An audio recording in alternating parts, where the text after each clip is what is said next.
Let's get it. Happy New Year. Welcome in to 580 Sports Talk for the first time in 2024.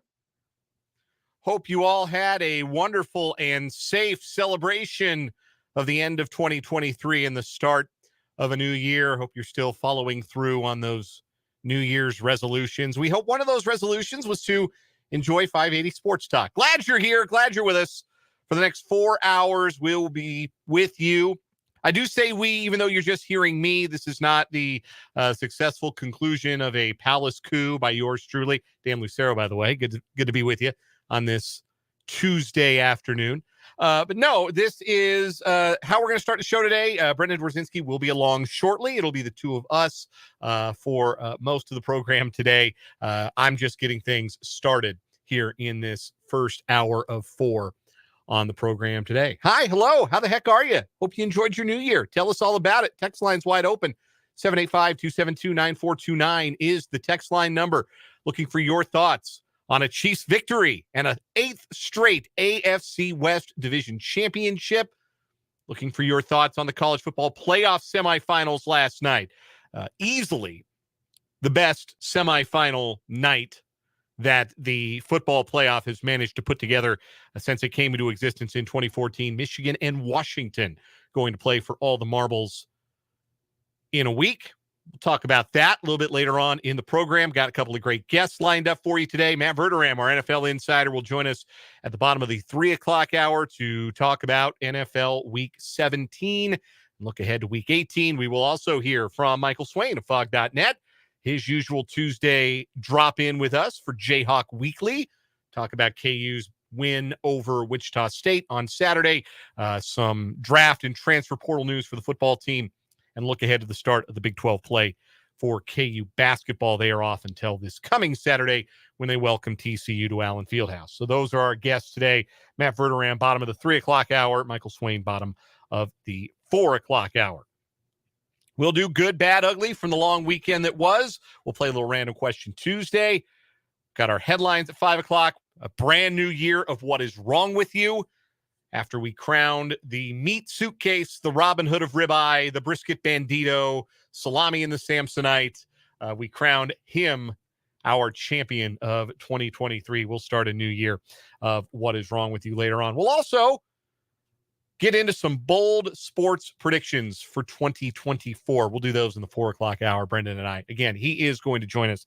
It's just me getting things kicked off today. So, jam-packed show, and again, you can be a part of it with the text line wide open, 785-272-9429. We also say hello to those checking us out on our YouTube stream. Hi, everyone. YouTube.com, search 580 Sports Talk. Subscribe to the channel, and you can watch the show live or archived. You can comment in the YouTube comments. I see Vance and Mark. Happy New Year to you, gentlemen. And look forward to interacting with more of you as the show goes on. Thanks for being with us, whether you're listening on 580 WIBW, FM 104.9, online at 580WIBW.com, on the YouTube stream, at our Twitter handle, 580 Sports Talk. We're streaming on Twitter. Like I said, I'll never call it the other thing. It'll always be Twitter to me. Just like Mile High Stadium is always Mile High Stadium to me. And Arrowhead will always be Arrowhead to me. Thank you for joining us. Let's get into it, shall we? The Chiefs are winners. The Chiefs are AFC West champions again. 8 straight years the Chiefs have turned the trick. I don't want to say convincing victory over the Bengals, but the Chiefs took pretty firm control of the game in the second half. And although they were unable to finish a drive in the second half and had to settle ultimately for 6 Harrison Butker field goals in the 25-17 win, you also, I think, watching that game, this is certainly how I felt, didn't really feel like, even at 21-19 or 19-17, it was a 2-point game at one point, and then it was 22-17, then 25-17. So theoretically, all opportunities for Cincinnati to answer back with a field goal could have given them a lead at one point, or a touchdown could have given them a lead, or a touchdown, a 2-point conversion could have tied it on the final drive. And that never felt like it was going to happen. At least for me watching, it did not feel. After the Chiefs got the 4th down stop inside the 10-yard line on that Cincinnati drive in the 3rd quarter, it did not feel from that point forward like Cincinnati had a drive in them. And that is a testament, again, to the carrying side of the ball for this Chiefs team. It is their defense. They are a defense-forward football team. I don't do a ton of tooting my own horn, patting myself on the back. Okay, that's a lie. I like to do it when I can. And I can do it this time because if you listened to our final edition of this show for 2023, I said that 2 things were going to be major keys for the Chiefs in this game. Number 1, they had to run the ball effectively. Boy, did they. Isaiah Pacheco was superb. Coming out of concussion protocol, still dealing with the shoulder, ran like a man possessed. And the Chiefs were terrific up front. I said I expected that the Chiefs offensive line, having been dominated by Las Vegas on Christmas, would respond with a command performance against Cincinnati's defensive front. Boy, did they. Juwan Taylor had his best PFF grade of the entire season. Joe Thuney was paving people. Creed Humphrey, Trey Smith were great. Wanye Morris gave up the strip sack. I have to point that out. But other than that, we didn't notice Wanye Morris. And that's just fine for a rookie playing left tackle if we don't notice him outside of one pretty bad rep. It was a great game for the front 5. It was a terrific Isaiah Pacheco game. And then defensively, the Chiefs, after falling behind 17-7, giving up that short field touchdown and falling behind by 10 points, the Chiefs made the adjustment. Steve Spagnuolo's defenses, famous for being able to make those late game adjustments, those second half adjustments. And they adjusted to what Cincinnati wanted to do and completely took it away. And they held Cincinnati below 300 yards of total offense. That's 3 straight weeks now that the Chiefs defense has kept an opponent underneath 300 yards of total offense. Just 263 yards for the Bengals in that contest. And again, it starts with the secondary. Jamar Chase is a lot of talk. L'Jarius Sneed is about the action. Jamar Chase can talk and try and fight. He can poke fun, or I don't know what he was trying to accomplish after the game by basically saying, they might have locked me down, but he didn't want to fight. They don't really want to fight. Like, yeah, they don't want to fight. I'm trying to get thrown out of the game. Yeah, he doesn't want to fight me. Yeah, cool, Jamar. 3 catches for 41 yards. Seatbelt Sneed at it again. I don't know if anybody's called him that yet. I reserve copyright on that if I need it. L'Jarius Sneed did the damn thing. The Bengals do a lot of talking. They do as much talking as any team in the National Football League.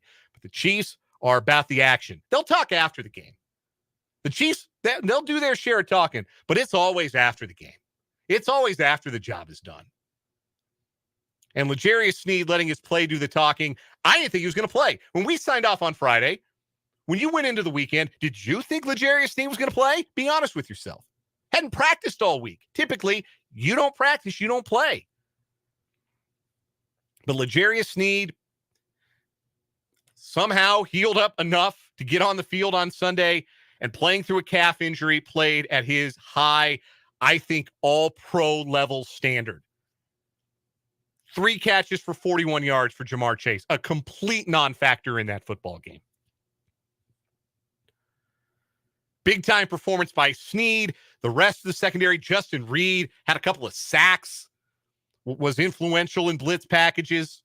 The front 4 got after it late. Once there was no more threat of the run, that's the old football saying, defensive linemen love to use it. You stop the run and then you can have some fun because the other team's got to throw, so you can pin your ears back. You can go get after the quarterback. That's exactly what the Chiefs did in the second half of that game. And winning that game the way they did, I don't think it's an overstatement to say, while the Chiefs are not anybody's favorite to advance out of the AFC. Baltimore is very clearly now the favorite, and not just in the AFC. Overall, they are the favorites. The Ravens look very much like the team to beat in the NFL this year. We'll talk more about them here in a little bit. But while the Chiefs may not be the favorite, while it may not be the Arrowhead Invitational this year, while the Chiefs may have to win at least one, maybe two road games if they are to get to Vegas and defend their Lombardi trophy in the Super Bowl, the path forward was made evident in Sunday's game. And it doesn't feel like it should be the path forward. Traditionally, it has not been the path forward for a Patrick Mahomes quarterback and Andy Reid coached team. But this is a team that has to limit mistakes and lean on their defense and run the ball effectively if they are to win a championship. Limiting mistakes. One pretty big one, the strip sack of Patrick Mahomes that led to the touchdown that made it 17-7 in the second quarter. And I'm sure at that point of the game, you were probably thinking, oh boy, here we go again. Oh boy, there it is. There's the back-breaking turnover that leads to 7, invariably leads to 7 points on a short field by the other team. You got defensive players yelling at each other on the sideline. Amenahu and Willie Gay had to be separated. Felt like, as Yogi Berra would say, deja vu all over again. Instead, it felt like a more comfortable version of deja vu for Chiefs fans, which is to say, down by 10, yeah, that's no problem. We'll drive it down the field. We'll score just about every time we touch the ball. And yes, would have been nice if some of those drives had ended in touchdowns, 7 points and not 3 points. But the Chiefs walked it down the field. They were effective offensively throughout the game. Bengals are good in the red zone. Bengals and Lou Anarumo, their defensive coordinator, have always been able to throw things at the Chiefs that make them effective when the field gets shorter.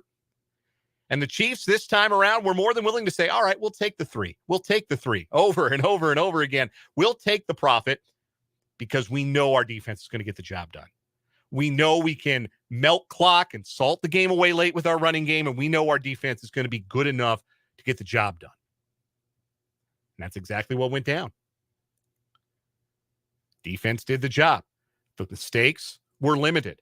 And this time around on the sideline, back to that argument that Willie Gay and Charles Amenahu were having, a shouting match on the sideline early in the game, we saw something that we haven't seen really in the last month from the Chiefs. It was calm. It was confidence. It was the leaders of the team showing composure and real leadership. It was Chris Jones calming down that situation. It was Patrick Mahomes being his usual stoic self on the sideline. It was Travis Kelce going up to Marquez Valdez-Scantling, who really, any snap he gets the rest of this season, he should thank his lucky stars. Because most teams, you show up, you drop a pass, and then you show up your quarterback by saying, no, man, I want it right here. Like it matters where you put it on MVS. He's going to drop it anyway. Show up your quarterback like that in the middle of the stadium with the TV cameras on. Even in that moment, Travis Kelce, who has not kept his cool, has not been the poised, mature leader this team has needed him to be, he went over to MVS, tried to pick him up, tried to get him back focused. That calm, that composure, that confidence, I think, has been lacking from the Chiefs for the better part of the last month and a half as they went on this skid and as the division almost got away and as the number 1 overall seed got away. It was back. It was back in evidence. And I think that might be the most important thing. Not just the formula.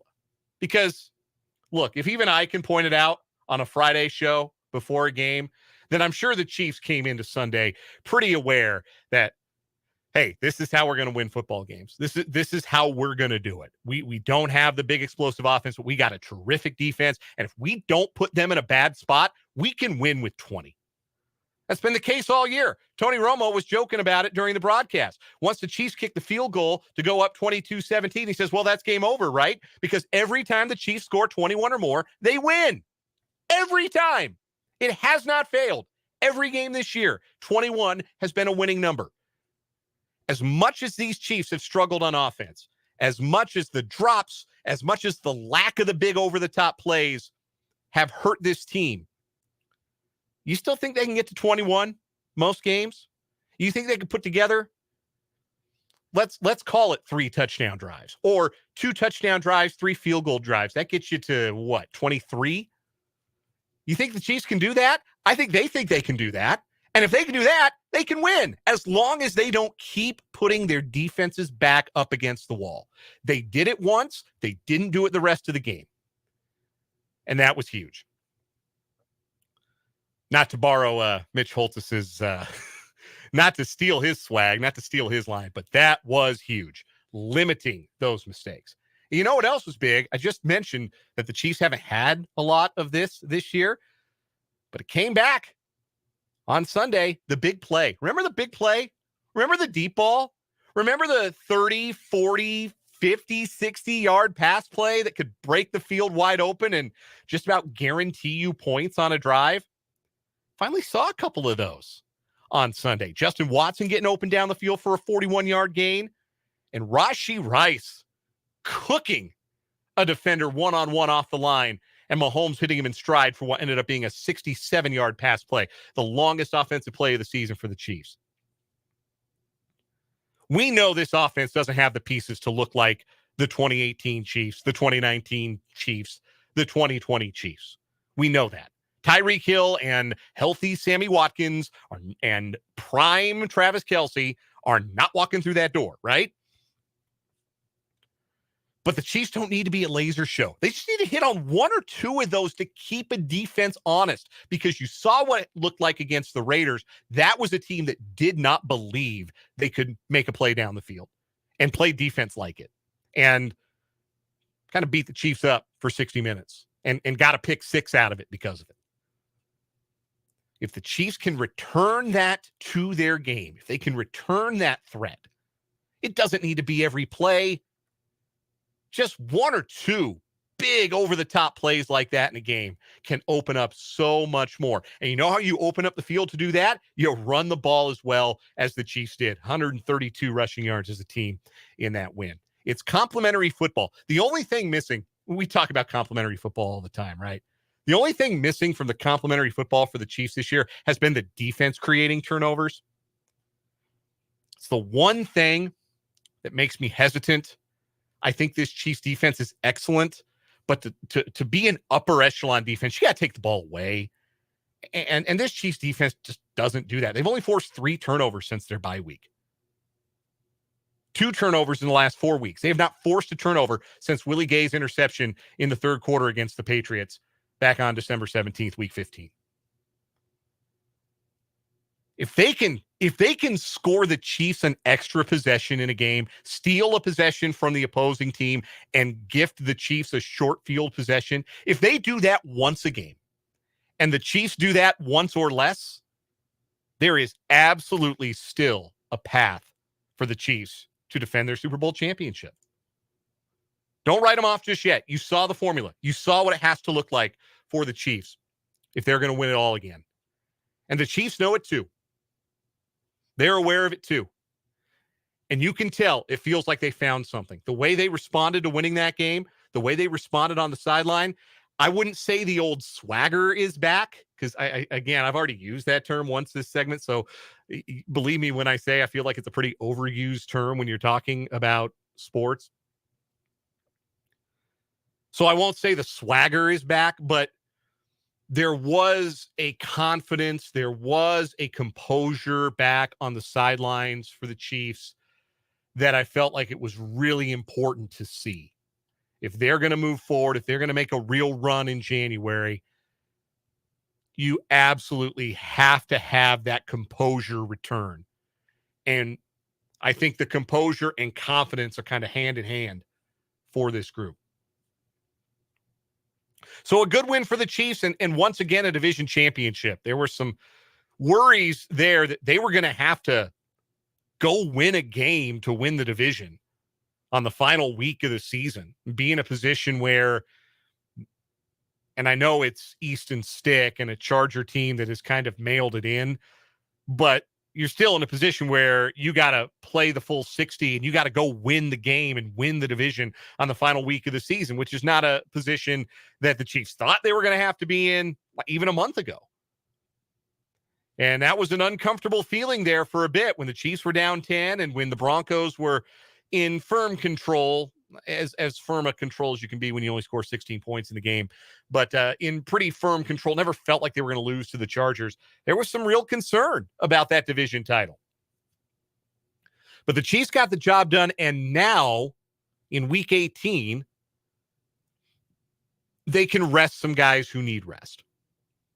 They can give L'Jarius Sneed an extra week off of that calf injury. They can sit their stars like Chris Jones and Travis Kelce if they want. Though with Kelce being 16 yards away from 1,000 for the season, I wouldn't be in the least bit surprised if Kelce does start and they try and get him a couple of balls and get him that 1,000-yard mark and then get him out for the game. That wouldn't surprise me. I know Chris Jones is probably going to want to play too because he's got incentives in his contract for double-digit sacks, and he's only got 9.5. So maybe play him till he gets his half a sack and then get him out of the game because you know he'll be hungry. But you can rest some guys who've been dinged up. You don't have to rush Donovan Smith back at left tackle. You can give Wanye Morris another look. If Trey Smith needs a week off at right guard, you give it to him. You don't have to play Mahomes. You don't have to put him in any danger. There's no bye week in the playoffs, but this is a functional bye coming up for a team that I think really needs one, needs an opportunity to catch their breath or take a deep breath, gather themselves, everything they've been through this year, most of it their own doing, right? A lot of the adversity that the Chiefs have met this season has had to do with them. But they've gotten important business out of the way. They've won their game. They know they're going to be the 3 seed. They're probably going to play either Miami or Buffalo, the loser of that game. And they can go forward and move forward from there. And that's got to be, I think, a relief for the Chiefs to be able to get to a checkpoint and take a breath, take stock, get right for what will be the most difficult January ask of any Patrick Mahomes team.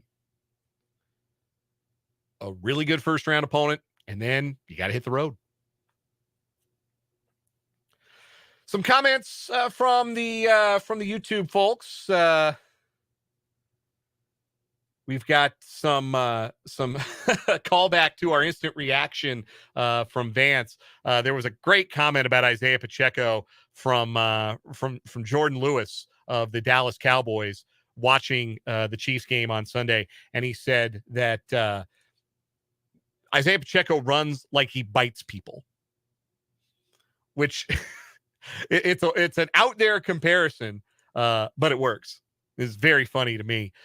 Somebody else on Twitter yesterday said that he runs like a little kid testing out shoes in the shoe store. They showed the video of that one big run he had where he went off a right tackle and broke a tackle and then busted it loose down the sidelines, and his legs were churning. He was beating the heck out of the grass, churning those legs. And somebody said he runs like when you're testing out shoes when you're a little kid at the shoe store. Remember doing that? You put on the shoes and you run up and down the aisle to test them out. I thought that was a pretty excellent comparison. A good win, a good performance. Really, it was a good performance from the Chiefs. Probably even with the strip sack, I think that was as good as they have been in all 3 phases of the game, probably since, I don't know. You probably go back to the Eagles game, even though they lost, like they should have won that football game.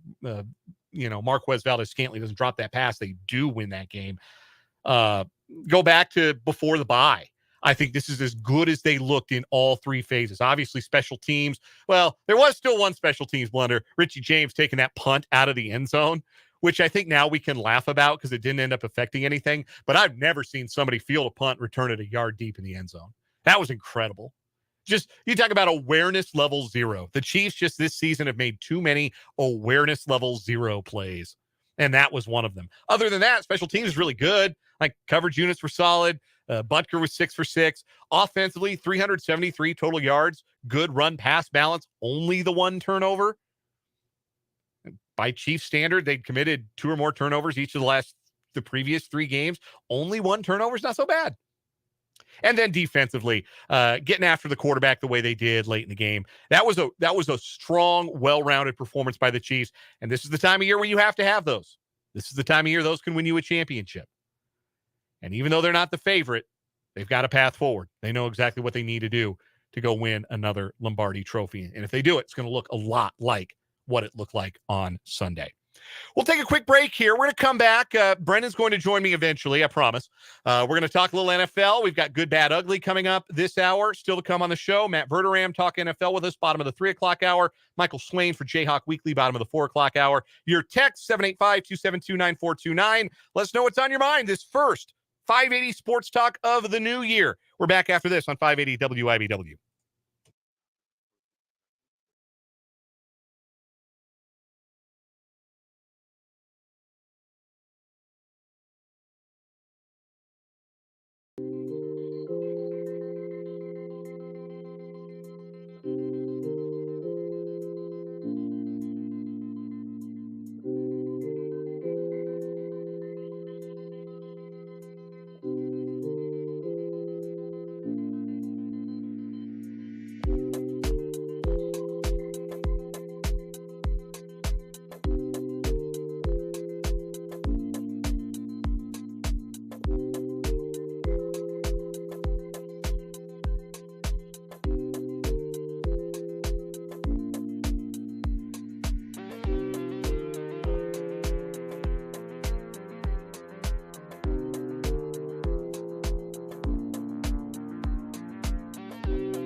All right, full disclosure. Thought we were going to do Good, Bad, Ugly here. We are not. We're going to do Good, Bad, Ugly next segment when Brendan joins me here on 580 Sports Talk. For now, just Dan Lucero hanging out with you. Day 1 of 2024 on the show. Day 2 overall of the new year. Hope your New Year's celebrations were fun and festive and safe. We heard a lot of fireworks. My wife and I outside of our house in our neighborhood. So hope all of your phalanges, digits are intact. If you did indeed shoot off some celebratory fireworks, if you celebrated with a little champagne, a little ale, hopefully yesterday morning wasn't too hard on you. Not that I've ever been there before. I certainly don't know anything about that. I don't tell you what, but we'll get to some more New Year's revelry in the good, the bad, and the ugly here. We'll do that in a little bit. Good talk a little NFL, go around the league after the Week 17 action in about an hour or so. Matt Verderame of Sports Illustrated is going to join us on the Fleming Place Wine and Spirits hotline, and we'll get his thoughts on what unfolded. The most interesting game of the week was what Baltimore did to Miami, which was basically run them over with a car for 60 minutes. Baltimore made it very clear. We have talked throughout this season that it has not felt like there has been a clear favorite. It has not felt in either conference that there has been a team that for 17 weeks now, has planted their flag and said, it's us. We're the team to beat. Well, I don't think that's the case any longer. I think the Ravens have quite obviously done that. They've won 6 consecutive games. They have beaten San Francisco and Miami in consecutive weeks. They gained nearly 500 yards of total offense against the Dolphins.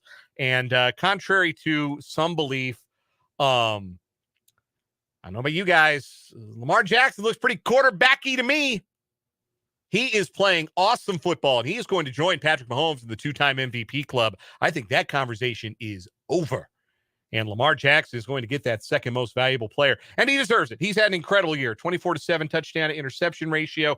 He's thrown for over 3,600 yards. He's rushed for over 800 yards.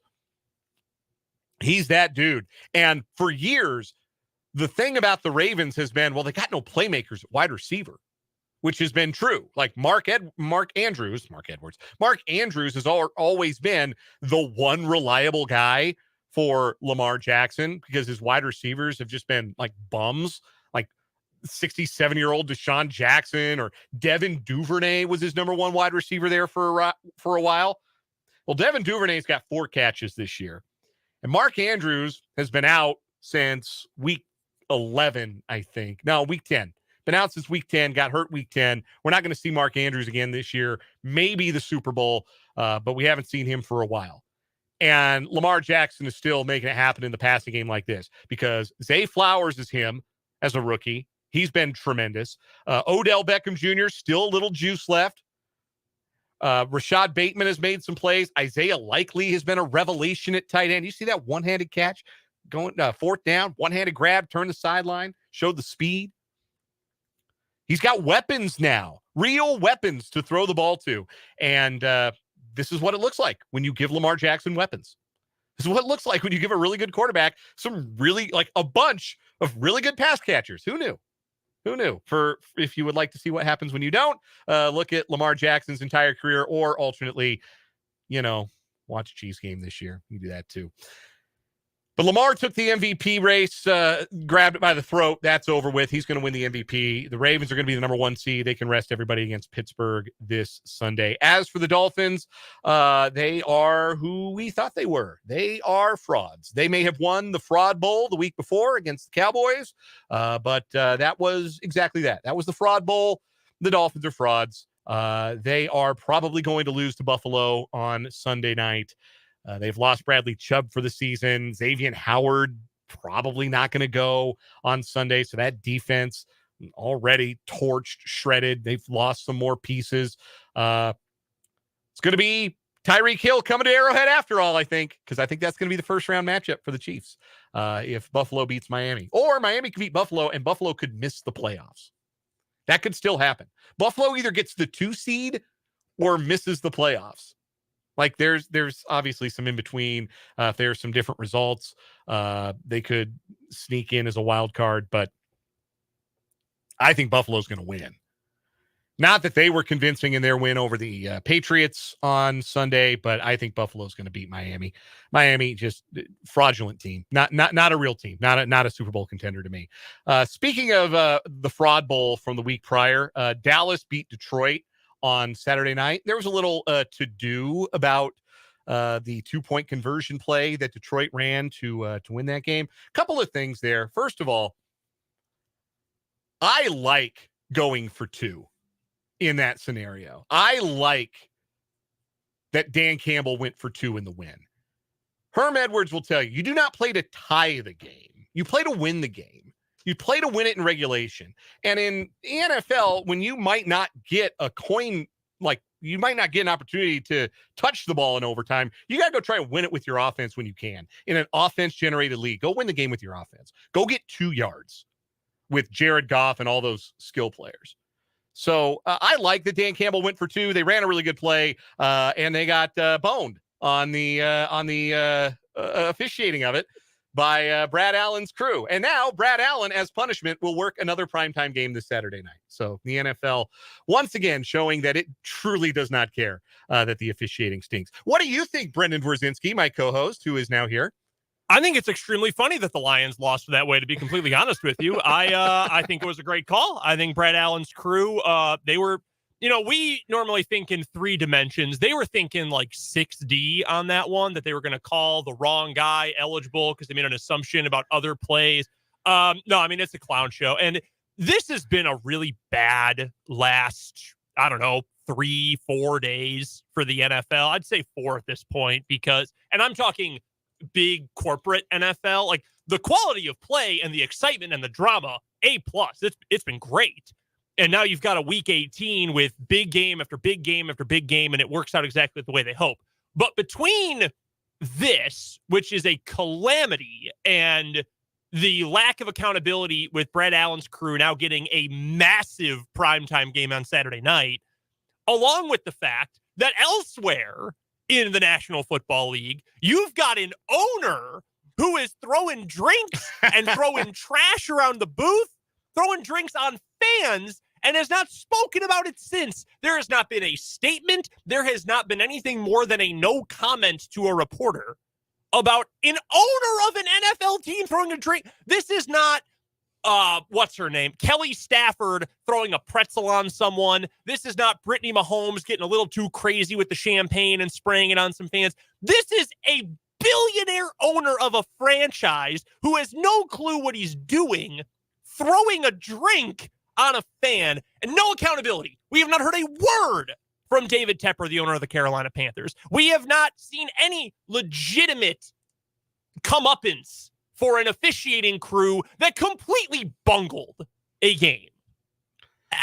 Yeah, and it's a pretty big deal. We deserve better. We deserve better than that. Yes. The officiating standards never been particularly high. It hasn't felt like, but they have slipped to a level that is just barely above what it was when you had the replacement refs back in 2012. At this point, like that's really kind of what it feels like. So at least they had an excuse. Yeah. At least it wasn't their, main job. Awful. Yeah. Just awful. Really bad stuff. Anything else you want to get to from the NFL weekend? We talked about Lamar winning the MVP and the Dolphins being clown frauds who are probably going to lose to the Bills on Sunday night. Yeah. Well, see, that's the crazy thing about that game is you've got the Dolphins who are, no one believes in them. They legitimately have the no one believes in us card, but that's because we actually have proof. Yeah, we've seen their movies. This ain't the Georgia Bulldogs saying, "Oh, no one believed in us." No, man, everyone believed in you. No one believes in this Dolphins team. They're frauds. They're soft. The only reason that they picked up that big win over the Cowboys is because Cowboys are also frauds. They're also frauds. Exactly. I called it the fraud bowl. That's what it was. But it's still possible that Buffalo doesn't even make the playoffs at this point. Yeah. There is a scenario in which they lose to the Dolphins, several other teams win, and they're out, which is kind of remarkable that all this work they've put in, it could still come down to the ball bounces 2 different ways in 2 different games, and they're still out of the playoffs. Yeah, it would be Pittsburgh and Jacksonville both have to win. Jacksonville's playing the 5-11 Titans, and Pittsburgh is playing a Baltimore team that will rest all its starters. So, that's entirely possible that those 2 teams win. So, and it's the last game of the week, last game of the regular season, so Buffalo will know we either win and we're the 2 seed, or potentially we lose and we're done. Yeah, they're going to win by 40 points. I would assume so. By the way, the funniest game of the weekend, because it was nearly an all-time disaster, the NFL version of what nearly happened to Washington last night in the Sugar Bowl. What were the Rams doing? They should have beaten the Giants by 40.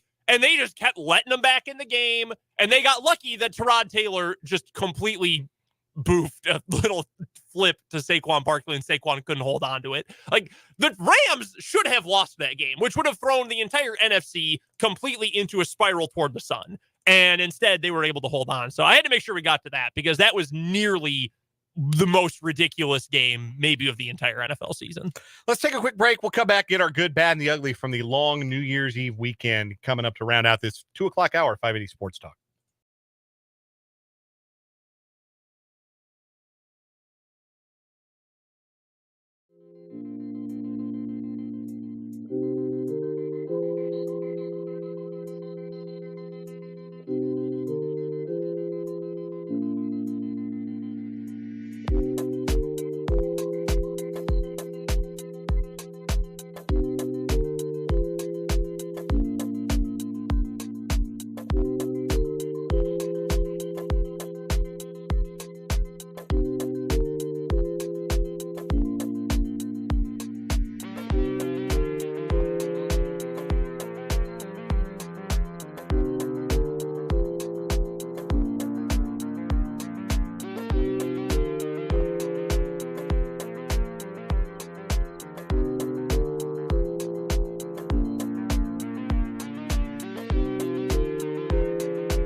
All right, now we're going to do the good, bad, and the ugly. Thought we were going to do this in segment 2, and then I just kind of left it in there, and so it played, and I came back. So hopefully people aren't tired of hearing Ennio Morricone yet. How could you? On the show. How could you be, right?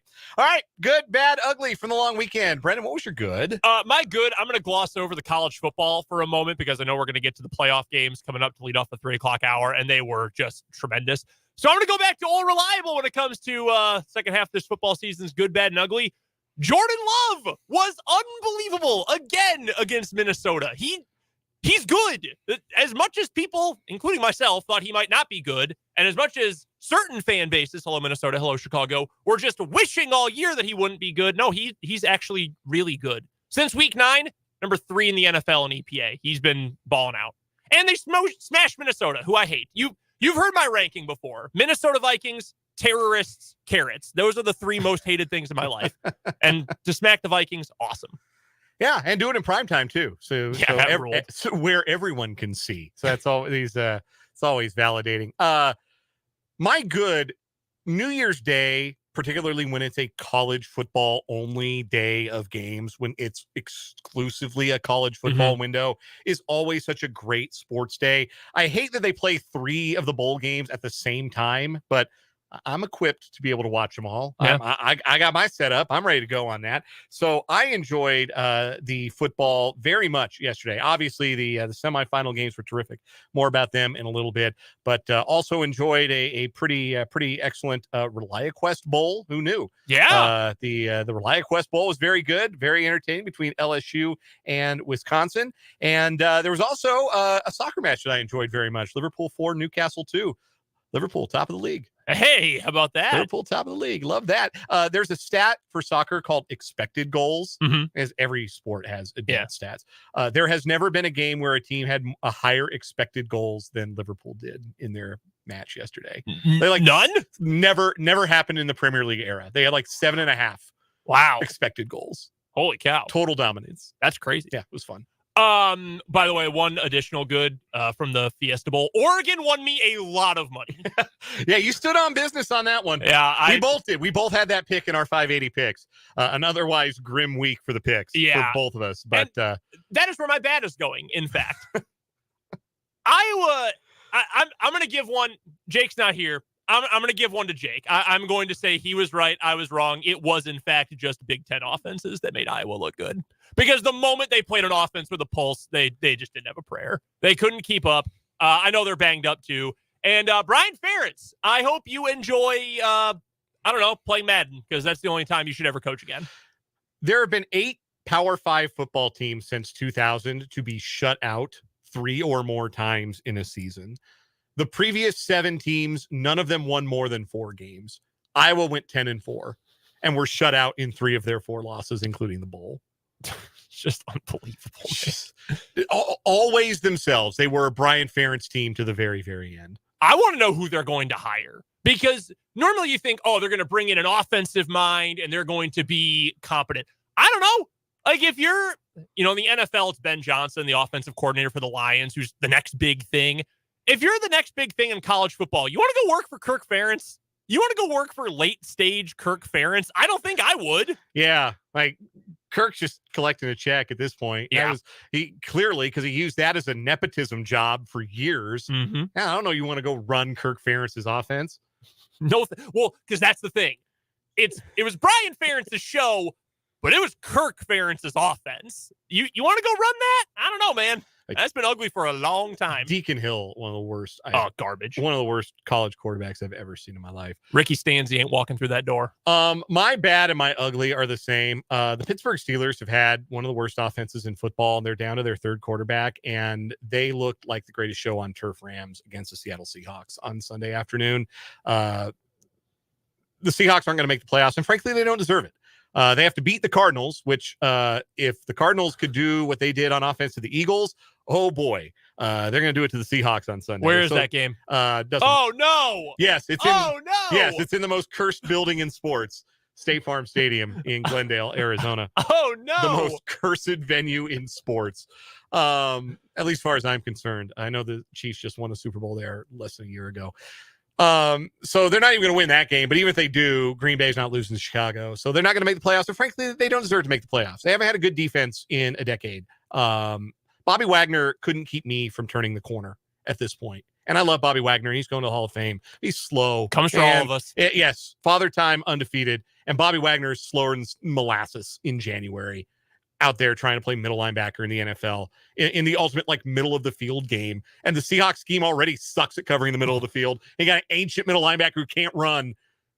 Man, that's like, he's a Hall of Famer. He's such a good player. Yes, one of my favorites of all time. It is physically painful to watch him try and catch a running back in space. I remember after Clay Matthews injured his hamstring for like the 18th time, maybe my favorite Packer of all time. I'm just thinking, God damn it. He's got nothing. Like, there's just no burst at all. Also, when it comes to like wanting to make physical contact, Reek Woolen makes Deion Sanders look like Jack the Assassin Tatum. I'm so over this football team. I hope they lose. I hope I don't have to watch them in the playoffs. And either Pete Carroll should turn over defense to somebody who's not going to run his antiquated scheme, or he should not be the head coach anymore. And I hate to say that. I hate saying it out loud. Yeah. The ugly for me, I just mentioned it last segment. We had an owner throw a drink on a fan. Yeah. Dog, you are worth like $7 billion. I'm pretty sure he's the second most wealthy owner in the NFL. Maybe still number one. I don't know. Josh Harris has a lot of money. What are you doing, dude? And here's the thing. We know that David Tepper is a child in a man's body. That has been the story. He's the infamous story that he's got a pair of brass bull you-know-whats on his desk just because he can, and he likes to show it off to people. Like, he's a child. But you're also worth billions and billions of dollars. You own an NFL team. You have been sued out the wazoo by the city of Rock Hill, South Carolina for scamming that city out of hundreds of thousands, if not millions of dollars. Maybe lay low and don't throw a beer on someone. I don't know if it was a beer. Maybe it was a pop. I have no idea. Yeah, probably like a 18-year Macallan and Coke. Yeah. It's like Fraser Crane's wine collection in that booth. What are you doing? How do you not have, and there's someone out there who says, well, you've already mentioned why he doesn't have this kind of self-awareness. He's worth like $8 billion. Yeah. But still, like, how in the world do you not have the sense to get out of the way, shut up, and be quiet when your team is this much of an embarrassment? That's the nice thing about being an owner of an NFL team. I'm also one of 300,000 owners, and we can't do that. Packers will never have this happen. That's one nice thing. I'm sure there are people with those certificates throwing drinks on people at Lambeau Field every Sunday. What are you talking about? Not from the box, though. They just look like anyone else. It's all about appearance. All right, that'll do it for this hour of 580 Sports Talk. Coming up, we'll talk about a crazy college football playoff semifinal day, and we'll talk to Matt Verderame in the 3 o'clock hour.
580 Sports Talk going up on a Tuesday. Brendan Dworzinski, Dan Lucero here with you. 3 o'clock hour of the program coming your way. We appreciate you swinging by and hanging out with us for our first 580 Sports Talk of the calendar year. Thrilled to be here with you. We're still taking your texts, 785-272-9429. And we're taking your comments on YouTube. Our YouTube channel is called 580 Sports Talk. That's where you can find all of our video content, including our stream live every single day. So come check us out over on YouTube. And we appreciate you watching there, listening along on the AM, on the FM, or online at 580wibw.com. We got plenty of college football to get to here in just a matter of moments. What a day for the college football playoff, the New Year's 6 bowl games. We will get to the Rose Bowl and the Sugar Bowl here in a moment. We've also got Random Question Tuesday this hour, and we will chat with Matt Verderame from Sports Illustrated. Didn't get to talk with Matt last week since it was such a short week, but we'll get to talk to Matt coming up about all things NFL here in just a little bit.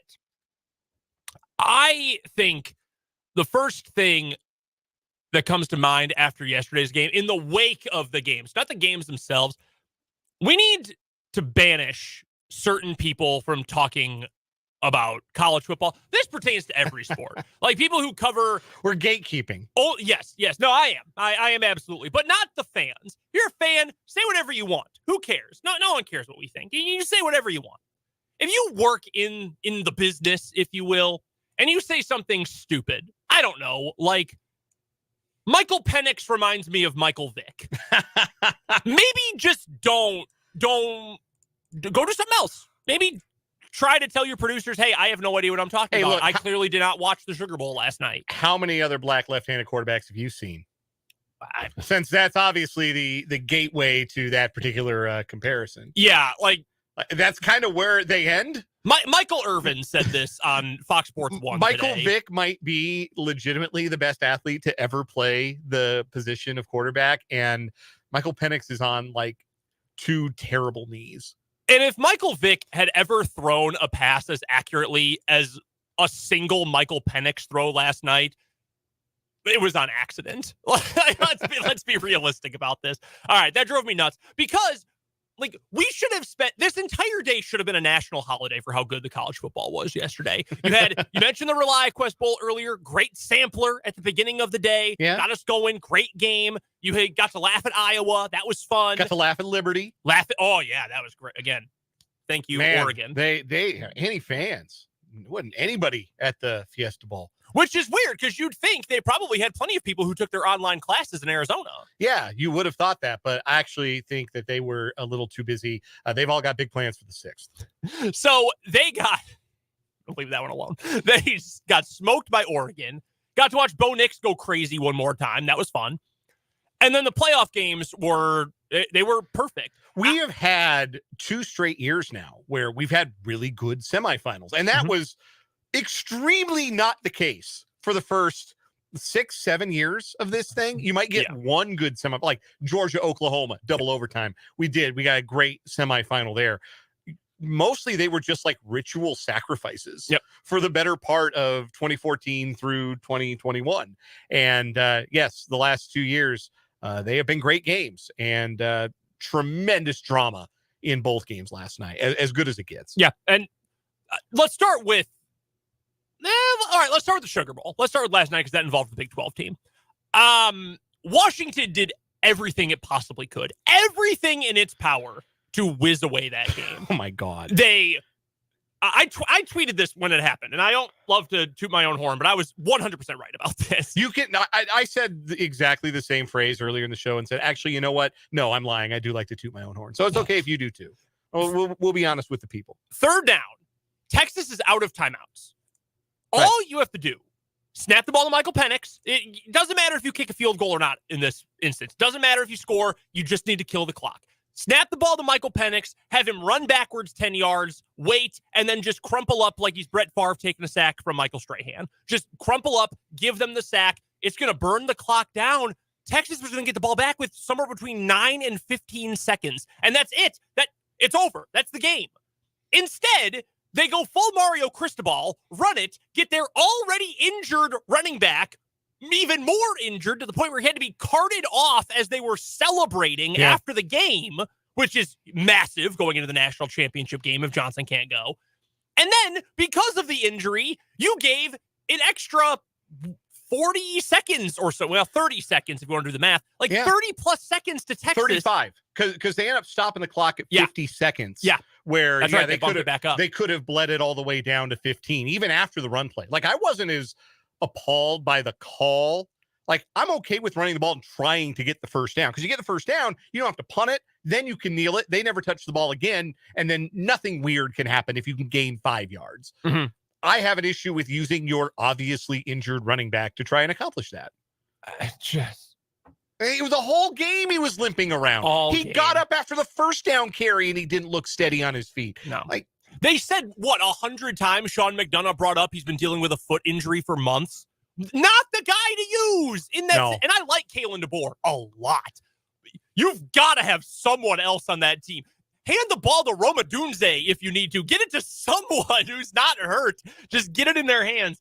And I give credit to Texas, because when it mattered most, they took shots. Quinn Ewers was throwing bombs. It worked out. Helps to have dudes like Whittington and Worthy and have great playmakers like that.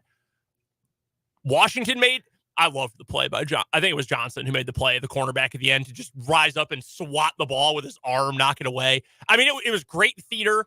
It was horrific end-of-game execution by Washington. Not great play calling by Texas either, but really bad play calling by Sark. They ran a swing pass on first down. Not just the swing pass. Okay, we got to add the extra context here. They ran a fake toss swing pass to the same player. So they already had the defense at the second level flowing to the play, tried to fake them, and then threw it to the guy anyway. Don't understand it. Long as I live. What is that? Well, I don't know what you're trying to accomplish with that play. Unless he was supposed to it wasn't supposed to be a double pass, because it was obviously a forward pass. Yes. So it was galaxy brain play call. Not perfectly executed, but great theater. Washington is such a blast. When they're going, that's the best offense in the country. They just take deep shots. It was so they're up by 6, and there are 2 minutes, 2 minutes left, and most coaches are thinking, all right, we're going to play it real conservative here. We're going to run the ball. We're going to try. And right now, what's more important to us than scoring again is making sure Texas uses its timeouts. Washington called a deep shot and threw it to Odunze at the 10-yard line, on a one-on-one go ball sideline fade. It's ridiculous. Nobody else does that. And it works. For the reason nobody else does that is because the percentage of chance that works for your team is probably not very high. No. And frankly, the percentage of a chance that works for Washington isn't it's not 100%. No. It's not, but it's as close as any team is going to get, because they have 3 wide receivers on that team who would all walk in to an NFL lineup right this second. We were talking after the Guaranteed Rate Bowl about KU, and we said if the Chiefs had these KU receivers, Graham and Arnold and Skinner, they'd be in better shape. Tack on a couple more wins this season. They might be undefeated if they had Washington receiver. Yes, at minimum, they'd be 15-1, 100%. If Mahomes were throwing to McMillan and Odunze, yeah. Are you kidding me? Those guys make every contested catch. Yeah. They catch every deep ball. Marquez Valdez-Scantling wouldn't sniff the field. He could go back to college as a grown man and put on a Washington Husky uniform. You know what he'd be doing? He'd be the gunner. He'd be a gunner. Yeah, he ain't. Maybe returning punts, because no one in college football knows how to do that anymore. Maybe you could teach. No, he probably can't do that either. It's preposterous. And then you have Penix, the throw in the fourth quarter late to Odunze, that left sideline right over the corner shoulder. How many pro quarterbacks can make that? Can intentionally make that throw? Patrick Mahomes can. I think probably not with that kind of depth. Burrow can, going outside the numbers. He doesn't have a great arm, though. Maybe Herbert. Allen, maybe. Yeah, Allen's got the arm strength. He's got the arm strength for it. Sure. That's it. Yeah. It's a short list. That's it. That was I loved seeing the reaction. Wait, are we not talking enough about Michael Penix being the third or fourth quarterback? It's because you haven't watched college football all year. That's why you're not talking about it. The real beaters knew that he was that guy. I mean, that was great. And Texas lost, and that's very funny. Yeah, would have been a nice little payout for the Big 12 on their way out. But no, Texas did lose. And I'm just glad Washington. I would have felt so bad for Dylan Johnson if that injury had cost. I mean, that would have been just. I mean, it was horrifying. It was like watching. It was like watching in slow motion. Like, is this truck gonna slam on the brakes before it hits this small child? Like, that's what it was like watching Washington almost blow that game. But they didn't. They had more dudes. Like, and Texas has dudes. Don't get me wrong. They got dudes up front, and Washington really couldn't run the ball up the middle. Like, Dylan Johnson had less than 3 yards of carry. That's their power guy, and he couldn't get anything going, injury or not. Their best running threat was Michael Penix, who is never a running threat. Yes. Because, again, on 2 reconstructed knees. Yeah. So, like, Texas had dude, but Washington just had more dudes. And I don't think anybody thought that was the case. I mean, what were they, 4-point dogs? Yes, they were. Yeah, they were 4-point underdogs in that game. And there was never a point at which they looked like 4-point underdogs to me. Like, they were the better team. And if not for that muff punt, they win comfortably. Like, I don't even think they break a sweat. So, full credit to Washington. That's a great football team. They're really well coached. They're really exciting to watch. I'm glad we get to watch them one more time. Real quick before we get to the Rose Bowl, here's some breaking transfer portal news. Caden Salter from Liberty, their quarterback, in the portal. 2 years of eligibility left. That's an interesting one out there. Yeah, he's good. Yeah. And you can root for him because he won't play for Liberty anymore. Yeah. So that'll be nice. He can dance with a girl he's not married to. That would be... That will be exciting. As for the Rose Bowl, again, it's the best scene in sports. It is the best spectacle. It is the best scene, the best environment in sports. Move the national championship there. Michigan, Washington should be played in the Rose Bowl. Yes. 100%. Yes. We would have gotten this game every other year of college football before this one. Come on. I usually do my, like, the BCS was right all along in the true and best system. And I'm only, like, 25% kidding. Like, I'm largely very serious that the BCS was actually good. But, like, we would have gotten this in the Bowl Alliance, baby. The Rose Bowl stubbornness would have given us this game no matter what. This championship game. So I'm glad we're getting it. But like, was it the greatest game ever played between Michigan and Alabama? No, it was pretty sloppy. Michigan's special teams, which have been nails all year, very nearly cost them that football game like 3 different times.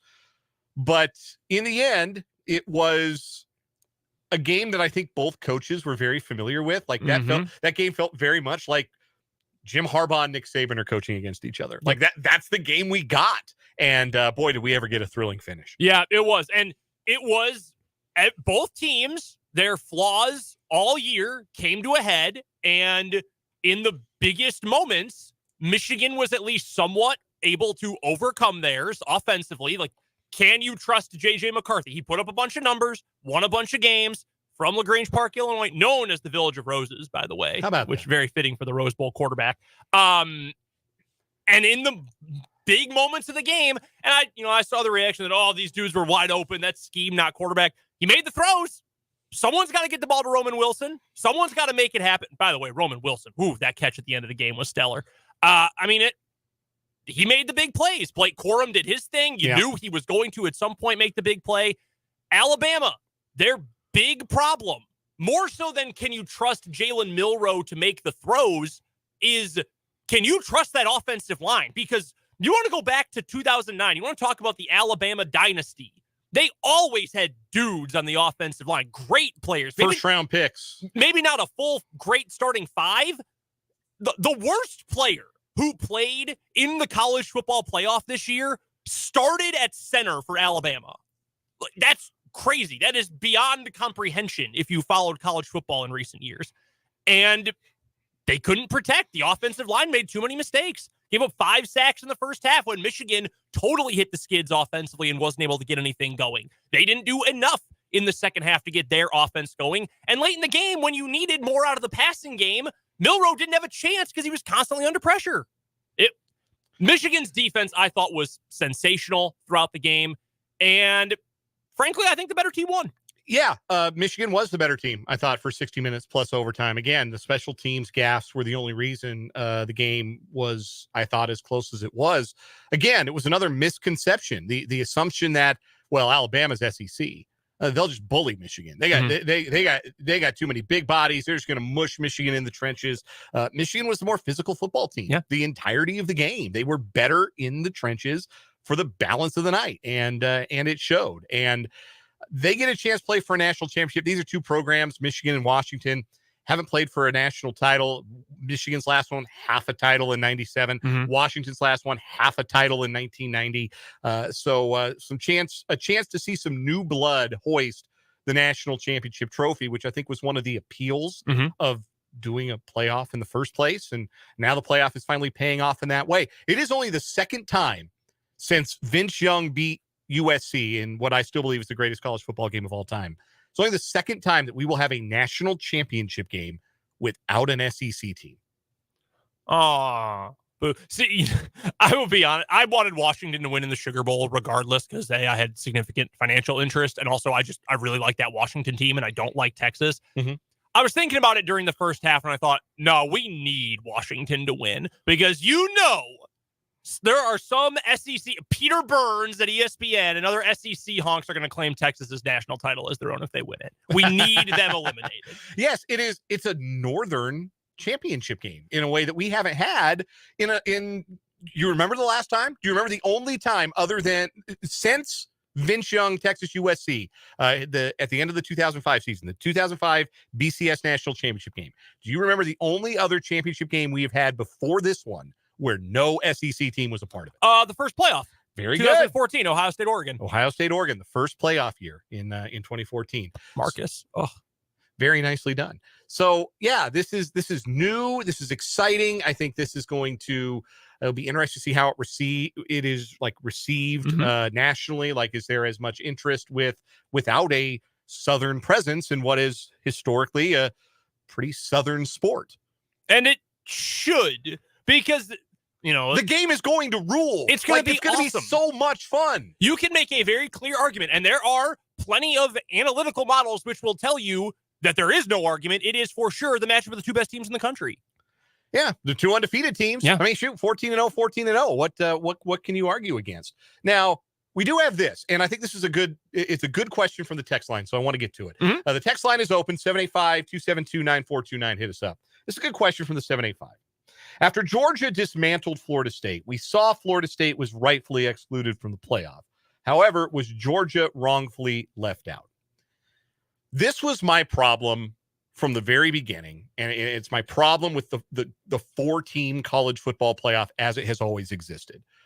There's no merit to earning your way in. You don't earn your way in on merit. You don't earn your way in because of something you did in the regular season. You didn't accomplish something that earns you the right to be in the playoff. You just had to impress the 13 people in the committee, right? That's how many it is, 13? I think so. You just had to impress 13 people wearing suits. And that's the only thing you could do that would make the playoff. Now, I reject the notion that anything Florida State did in the Orange Bowl suggested they were any less worthy of being in the college football playoff. No, that may as well could have been a COVID year game. Like, it's fake. Yes. A fake football game. Game did not matter. They had 23 guys out. Most of their two deep did not play in that game. That is completely unfair to judge Florida State on the merits of those games. If you want to say, well, their quarterback situation was not good, look at Jalen Milroe's numbers against Michigan and tell me Tate Rodemacher couldn't have done that, because he could have.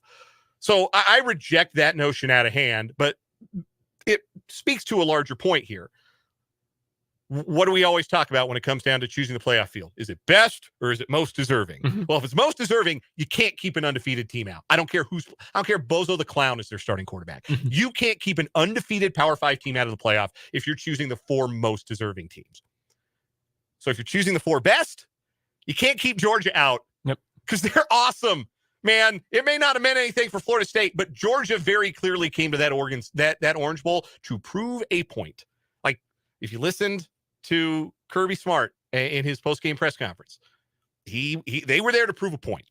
They were there to prove a point, and it didn't matter much, I don't think, who was in their way. So, yeah, you can't say that the four best teams were represented, the four best college football teams in the country were represented last night, because Georgia wasn't. And they were absolutely one of the four best. But you know what? They had a de facto playoff game a month ago. And if they had won it, they would have been in, and they didn't, so they weren't. Nope. That's absolutely the case. Yeah, no sympathy for Georgia. Everyone talks about how Georgia would be favored over both these teams. Who gives a damn? They didn't earn it. Nope. They didn't earn it. And then, again, that's the problem with the 14 playoff. They never could get their story straight, whether it was best or whether it was most deserving. If it was most deserving, we would have seen Florida State. If it was best, we would have seen Georgia. We didn't see either of them. It was a cop-out all the way down. But you know what? At the end of the day, they got exactly what they hoped for last night, which was 2 great games that people watched in big numbers and are talking about the next day. That, in the end, is the reason that the 14 playoff exists. And to the point you made, too, about the committee and impressing them, that's why my bigger problem, and you want to go back to 2018 and 19, and you go back to all sorts of past shows. My complaint has always been with the fact that there is a committee for this. If you wanted to say we're keeping the BCS formula and we're going to take the top 4, I would have said, all right, at least that's objective. At least you don't have Condoleezza Rice in there being like, well, what about Stanford? Like, no, not about what are you talking about? No, it's too. And Condi's too busy running the Broncos. Yeah, that's She's true. too busy scouting quarterbacks. Trying to get an interview with the Browns. Like the whole concept. I remember the first year of it. They're like, we all brought in a hat and put it on a rack to say we are taking off our subjectivity. Give me a break. You're humans. You are humans. You have inherent biases. By the way, just real quick, the Rose Bowl said it always delivers best spectacle in sports. Since 2011, that great TCU win over Wisconsin at the Rose Bowl, 14 Rose Bowls, 10 decided by 1 score. Wow. It is the best event in sports every single year. I do. I love the Rose Bowl. I don't even mind that it kept college football from evolving for 4 decades. It's fine. It rules. Everything that people say about it is 100% true. And I still love it, and I always will. We've got Random Question Tuesday up next, and Matt Verderame at the bottom of the hour here on 580 Sports Talk.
Time for a quick round of Random Question Tuesday. Brendan and Dan here with you.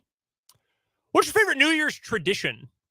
Doesn't have to be like a big, well-known one, just like a personal or family one. Yeah, I mean, like staying up till midnight is kind of a rote answer, but no, I enjoy, watching the ball drop and all that. I'm still a sucker for that. And, the last couple of years since I've lived out here and I've been with my now wife, we've done, we've gone out to dinner on New Year's Eve and played board games as a family, and couldn't pull the whole family together this year. Had some illness floating around, but my wife and I still enjoyed some pizza. We watched Chiefs, and we had a little family game night that was rudely interrupted by one of our cats sitting down on the game board for a solid 20 minutes. What game was it? Sequence. Oh, nice. Love that game. Yeah, not just because I'm a dominant force when it comes to sequence. I do like to win even when I'm playing against my wife.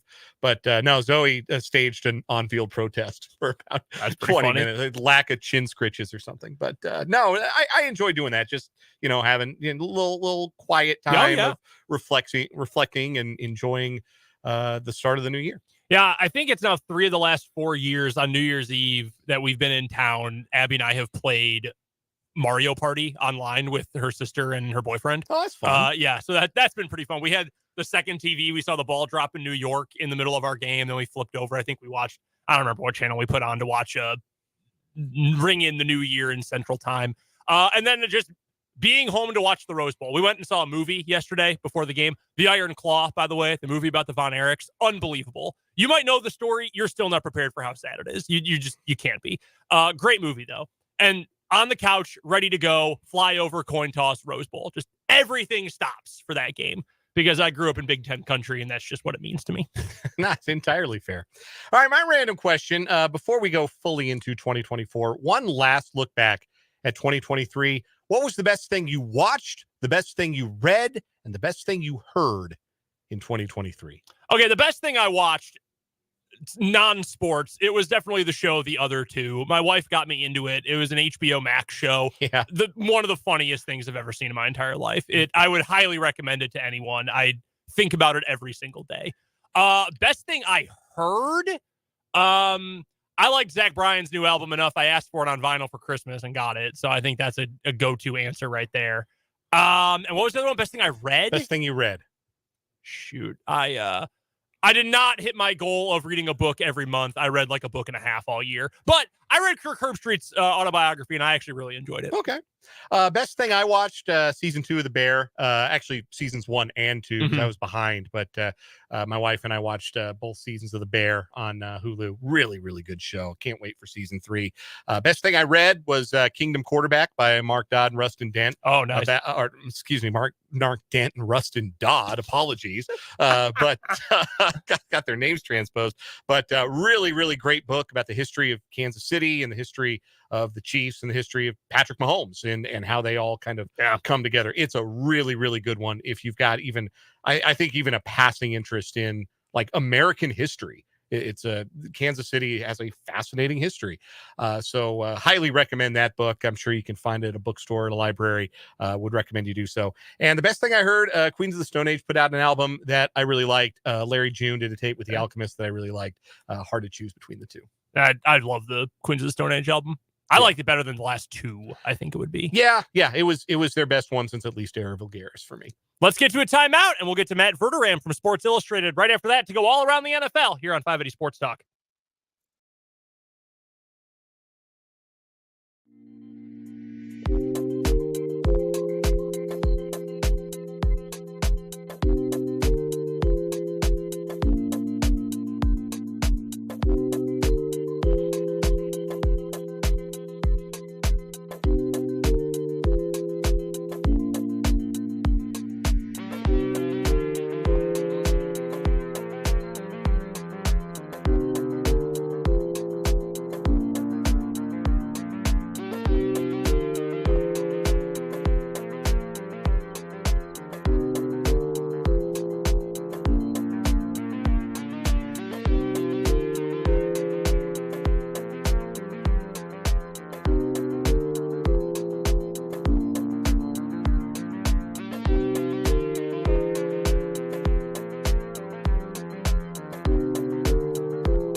us on the Fleming Place Wine and Spirits hotline is Matt Verderame, who covers the National Football League for Sports Illustrated and SI.com. Normally joins us on Mondays, but was kind enough to move his schedule around to join us on Tuesday this week.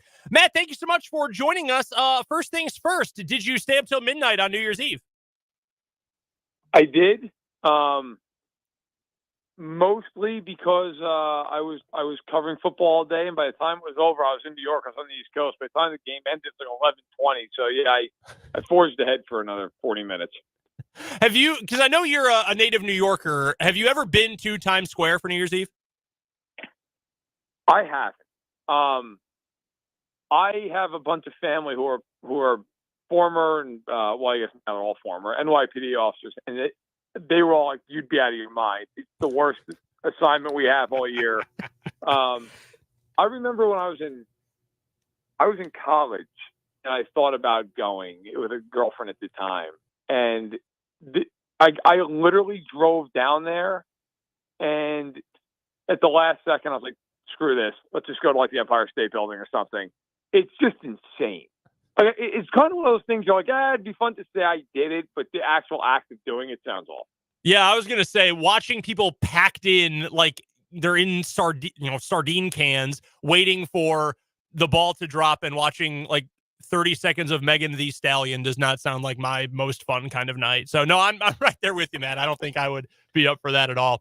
Let's get to the football from the weekend. Before we get to the Chiefs, because we always love to start with the local team, I've got to ask, have you stopped reeling? Have you fully recovered from the complete debacle that was the end of Lions-Cowboys? I really think it's gotten to a point, and I am far from one of these people. In fact, I'm the opposite one of these people who's always complaining about the officiating, because I just think it gets boring after a while. And at some point, like, look, man, this is what it is. That being said, it is legitimately so bad that the NFL has to sit down and say, all right, what do we do here? Do we make the officials full-time? If we make them full-time, how do we make that work? I think you have to at some point sit there and say, do we need Sky Judge? I mean, is that the answer? Do we say, okay, do we need an override system essentially that in real time we can just go, okay, no, like that's a terrible call, we can fix that immediately. I just think at some point you have to make a sweeping change. I also will defend the officials for a second, not in the Detroit-Dallas game. That was a disaster, but overall, like, make the rule book simpler. This idea of what a catch is, for an example. I'm 35. So in the 90s, when I started watching football, you knew what a catch was. If the guy caught the ball, it was a catch. Now, well, he caught it, but did he take 3 steps? Did he accept it into his life? Did he make a football move? Yeah, it's crazy. Like, a catch should be, did he catch the ball with 2 feet on the ground? If he did, it's a catch. That's it. Done. And I think they've got to fix some of this stuff in the rule, but there's so much going on. Doesn't exonerate the officials, but it explains away some of it. The Chiefs and the Bengals, it always delivers. It has delivered consistently year after year for the last few years. I think right now it's your best rivalry in the AFC, more than, a lot of people like to make it Chiefs-Bills. Nah, Chiefs-Bengals, because that one has some actual animosity to it. Chiefs moved the ball well, 7 yards per play, got close to 400 yards of offense. Maybe not the greatest numbers all over, but Rashee Rice continues to play well. You had a great game from Isaiah Pacheco. Overall, what would you grade the Chiefs' offensive performance against Cincinnati? A B. And if we're grading on a bell curve based on what they've looked like the last 2 months, an A+, but I think overall a B. I mean, look, you can't give them, in my opinion, higher than that based off the fact that it kicked 6 field. I mean, they didn't get in the end zone except for one time. That being said, I know a lot of this sounds like little stuff.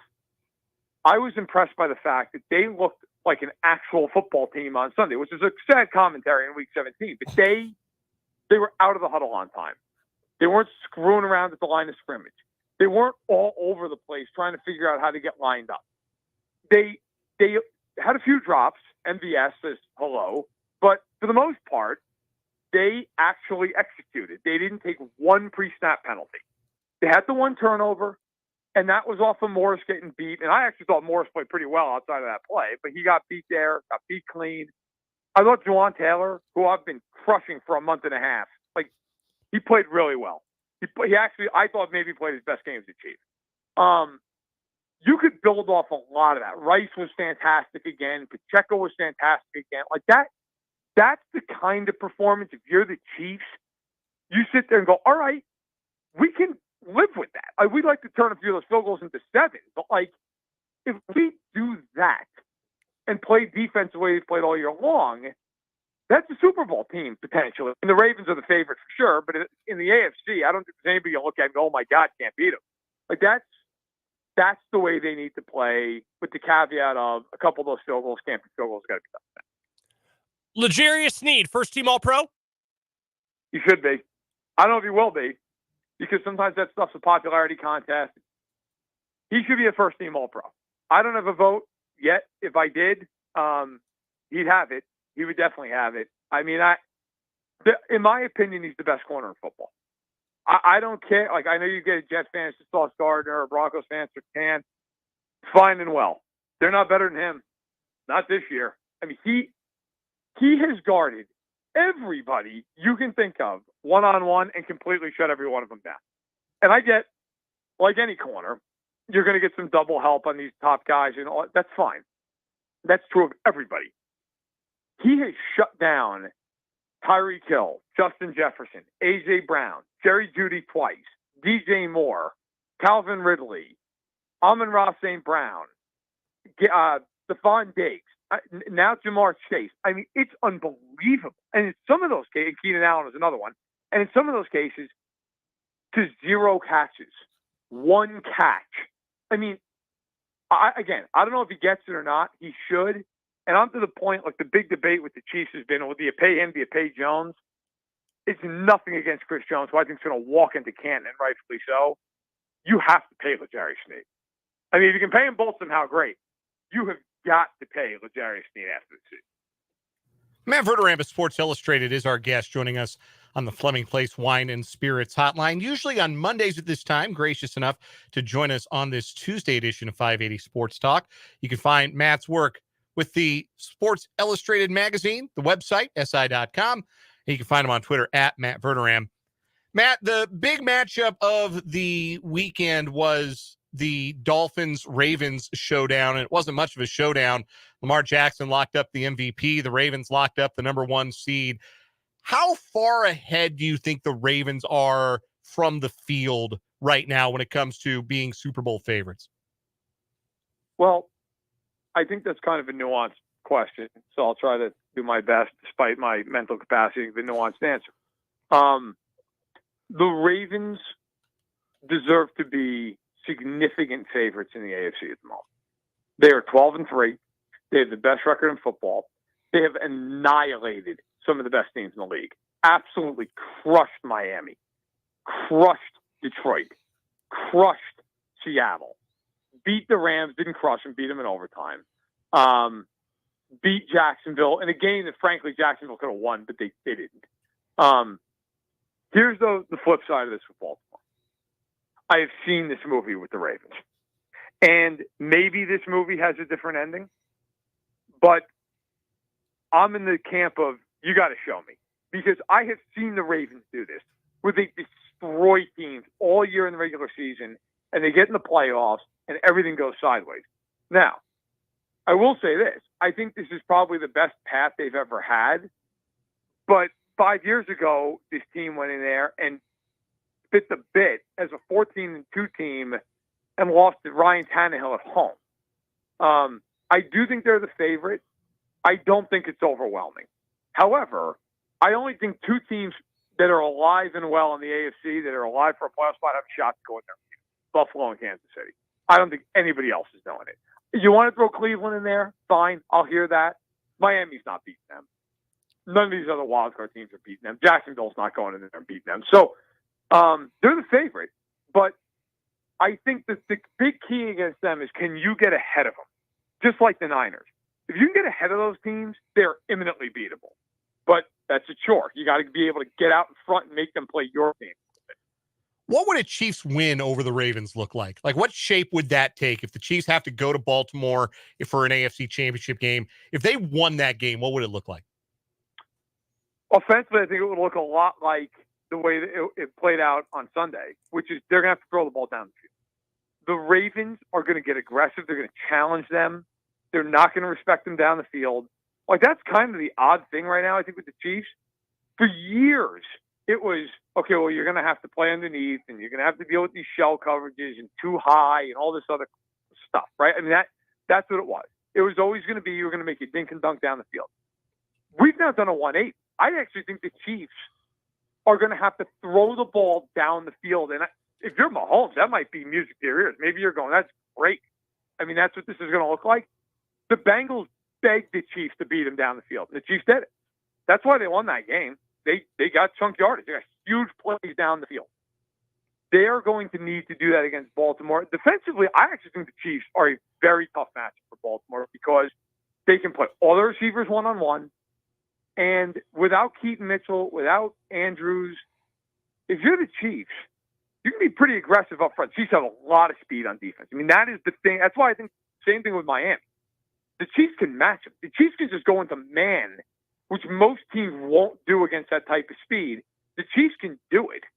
And then just say, hey, look, we got enough speed up front. We'll just play you straight up. Like, I think that would be how the Chiefs would have to beat them, is just a 20-17 type of game. Looking over at the NFC, is there any righting the ship that can be done by the Philadelphia Eagles, or have they taken on too much water? Going into the weekend, I kept saying and writing, like, the Eagles and Chiefs to me are the same kind of a team. And you could throw the Bills in that conversation. Like, major upside, disastrous downside when it hits, like, just anything's on the table. I think the Eagles now are pretty clearly below those other two teams. Like, the Eagles you can't stop anybody. At some point, I'm a big believer in, hey, if you've shown me you can do it, if you've gone on deep playoff runs, I'll give you that grace period because I believe you deserve it. That grace period is over for Philadelphia. Like, at some point here, you got to get off the field. They were up 21-6 against the Cardinals in their own building at halftime. The Cardinals had 4 possessions in the second half. They scored 29 points. I mean, that's impossible. Right before we did this interview, I actually was going back. I was doing a piece for SI where I was breaking down some film from last weekend, and I watched that game. And it wasn't even hard. I mean, they were just ripping off massive chunks of yards. There were plays that they got yards. They could have gotten double that if they'd gone somewhere else. I just don't think the Eagles have the coaching on the defensive side or the personnel up the middle on the defensive side where all of a sudden they're going to figure this out. I think it's going to be an off-season type of project for Howie Roseman and company. 2 divisions in the AFC up for grabs as we enter Week 18 this weekend. Who wins the South and who wins the East? I think in the South, I think Jacksonville takes the division. I just think they'll beat Tennessee. Lawrence, you figure, probably comes back from the shoulder injury. I just think they find a way. They're the better team. I think they'll even if it's ugly, which Tennessee typically makes the game ugly. I think they find a way. The East, that's one of those games. If you gave me any outcome and said this is what happened, I would believe you. I could see that being a game where the Bills go down to Miami and just smoke them and beat them 42-17. And everybody's going nuts about the Bills and they lose to the Colts in the wild card round. I could see a scenario where the Dolphins just say, you know what, we're going to throw to Hill and Waddle's going to be back this week and we're just going to get to a shootout and beat you because you can't cover us. But in the end, I will take Buffalo if for no other reason. I just do not trust the Dolphins against good teams. I know they beat Dallas. I get it. Dallas doesn't beat anybody who's any good. So you look at these games, you're like, I don't know. Plus, Buffalo's been in spots like this. They've won big games. I do think it's a coin flip, though. I also think Allen could throw 4 interceptions in this game, and I wouldn't even blink. So it's a fascinating game. I cannot wait to sit down and watch that football game. Finishing things up with Matt Verderame, who covers the NFL for Sports Illustrated and SI.com. He joins us every week to go around the NFL. You can find him on Twitter at Matt Verderame. And again, head to SI.com to find all of his great work covering the National Football League. One game coming up on Sunday afternoon. It is the afternoon big CBS game of the week. Packers-Bears, pretty simple scenario in that one. Packers win, they make it to the playoffs. And surprisingly, that's not where I'm going with this question, Matt. I'm looking at the other side. I'm looking at Chicago here. There was reporting the other day from Ian Rappaport at NFL Network. The Bears are trending toward maybe keeping Matt Eberflus at head coach. You've got every player on that team pretty much who's talked over the last couple of days, plus a full Soldier Field this weekend, essentially begging the Bears to keep Justin Fields and to not go draft Caleb Williams or Drake May with the number 1 overall pick, which they already own. So I will ask you, Matt, is Justin Fields going to save his job as the starting quarterback of the Bears? Maybe. If they win that game, maybe. I think it would go a long way. I mean, Bears fans, like I'm based outside Chicago. My wife's entire family, all Bears fans, actually, except for one uncle's Packers fan. But regardless, I mean, look, they like Field. I mean, most people in Chicago, I think if you did a straw poll of Bears fans, you got 100 Bears fans who are representative of the fan base. You said, hey, do you want Justin Fields back next year? I think more than not would say yes. The question is going to be, if you're Ryan Poles, it's really a question of money. Okay, Fields is eligible for an extension after this year. If you're Ryan Poles, whether you pay him after this year, pay him after next year, you believe he's your guy, you're going to have to pay him upwards of $45 to $50 million a year. Okay, do you believe that he is going to be a top, let's say, 8 quarterback in the NFL? If the answer to that question is no, then you're out of your mind if you pay him and don't take Caleb Williams right now. You're insane. Like, that's what you do. If you think, well, his ceiling is he could be a top 12 guy, trade him. Move on. Because you're not winning the Super Bowl as a top 12 guy unless you get really, really, really lucky and everything aligns perfectly. So, and then you have Williams or May on a rookie deal for 5 years. I just think that, to me, that's the way to go, is to do that. But if Fields goes into Lambeau and wins that game, and he's a big reason why they win the game, yeah, I mean, I do think it might be a tipping point. Whereas if he goes in there and he stinks and they get smoked, then I think, like, that's the enduring memory of the years. Hey, you know what? Yeah, but you went up to Lambeau and it was terrible. I do think, it's a real conversation. Like, a lot of times I think it kind of gets manufactured. I think this one's an actual conversation. And plenty of intrigue as well, because his 5th-year option will have to be picked up this offseason if they want to keep him long-term. So something else to keep in mind there. Matt Verderame covers the NFL for Sports Illustrated in the magazine and at SI.com. You can check him out on Twitter at Matt Verderame. Definitely recommend a follow. And he joins us every week, normally on Mondays, but Tuesday this week, to break down everything going on around the National Football League. We appreciate it as always, Matt. Happy New Year's, and we'll talk to you soon. Hey, thanks a lot. Take care, guys. That is Matt Verderame from Sports Illustrated. Awesome insight into everything going on around the NFL. That does it for the 3 o'clock hour of 580 Sports Talk. But coming up to lead off the 4 o'clock hour, we have our bold sports predictions for 2024, and we'll talk to Michael Swain. Plus, what is wrong with you? All that's coming up on 580 Sports Talk.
580 Sports Talk's 4 o'clock hour going up on a Tuesday. Brendan Dworzinski and Dan Lucero here with you. Busy 4 o'clock hour coming up.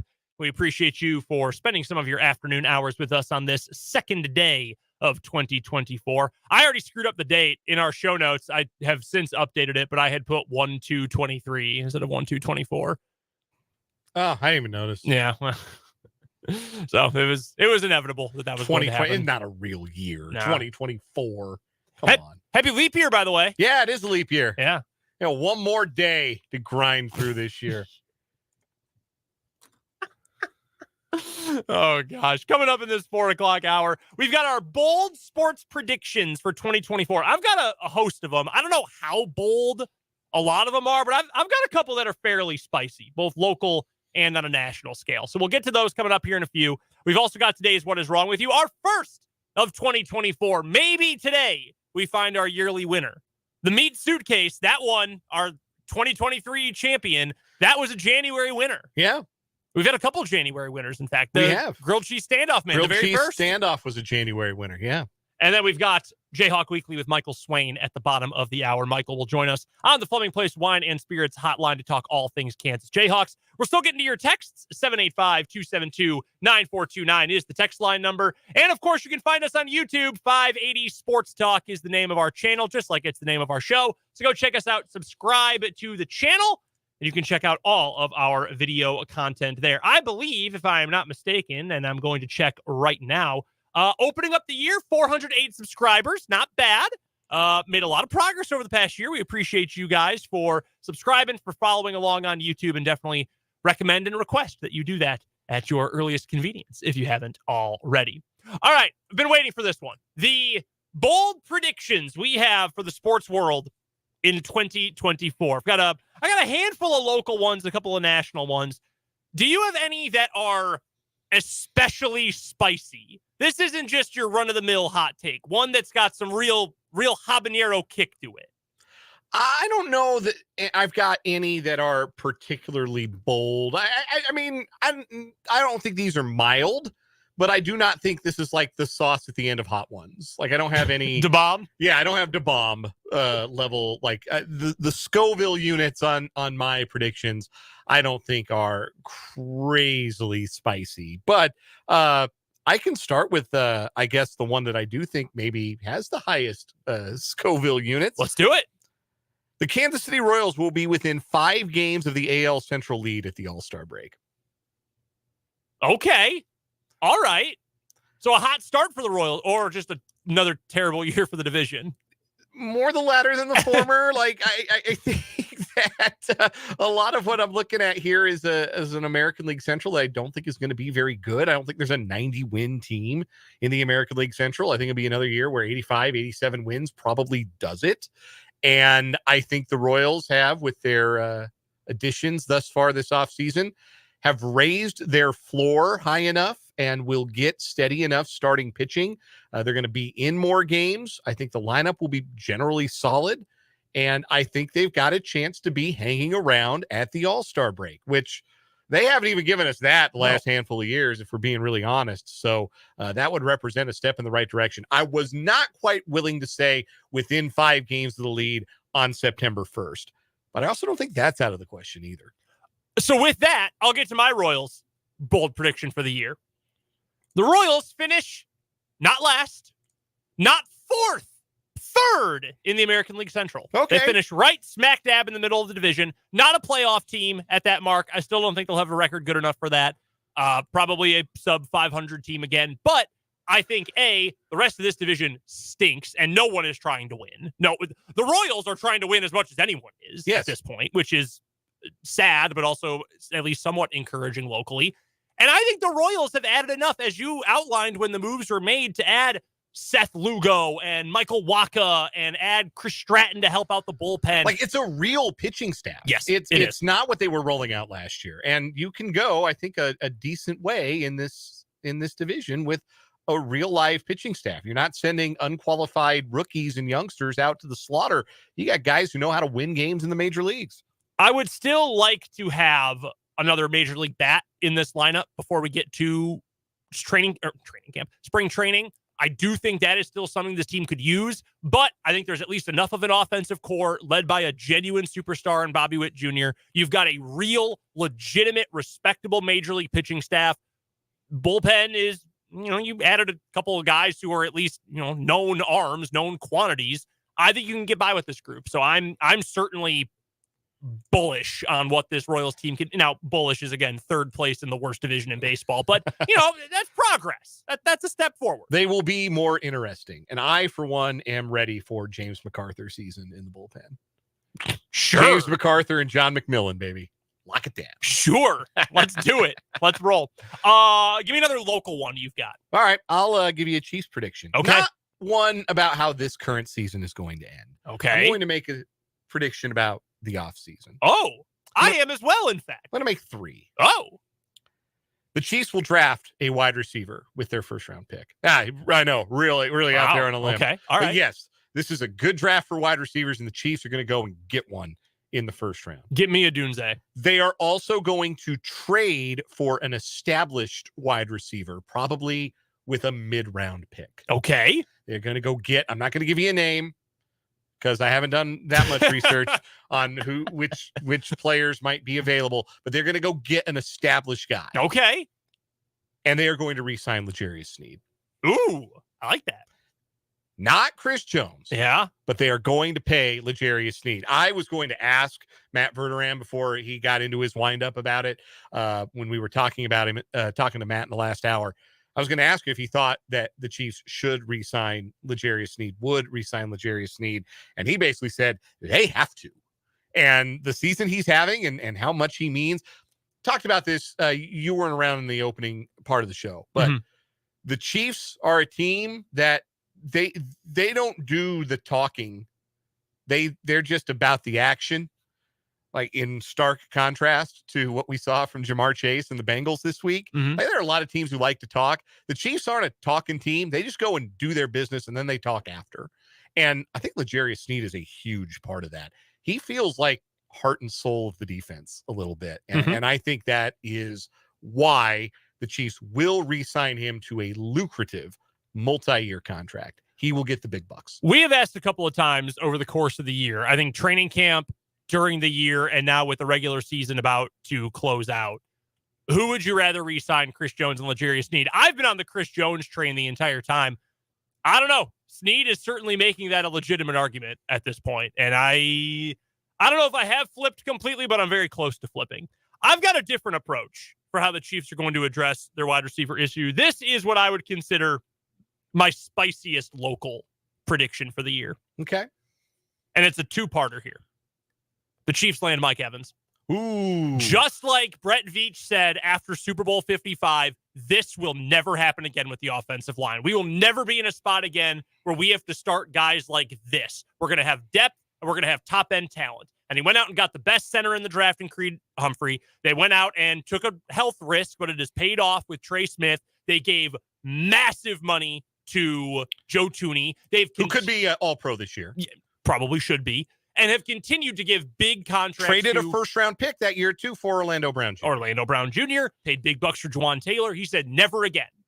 Look at this group and say, nah, never again. We're not having a group of receivers who cannot receive the ball again. We're going to go land the biggest and best fish in the free agent pond. We're going to go get Mike Evans. It's going to cost a lot of money to go get Mike Evans, even on the other side of 30. And that is why part 2 of this prediction, the first 2 picks of the draft, defense for the Chiefs.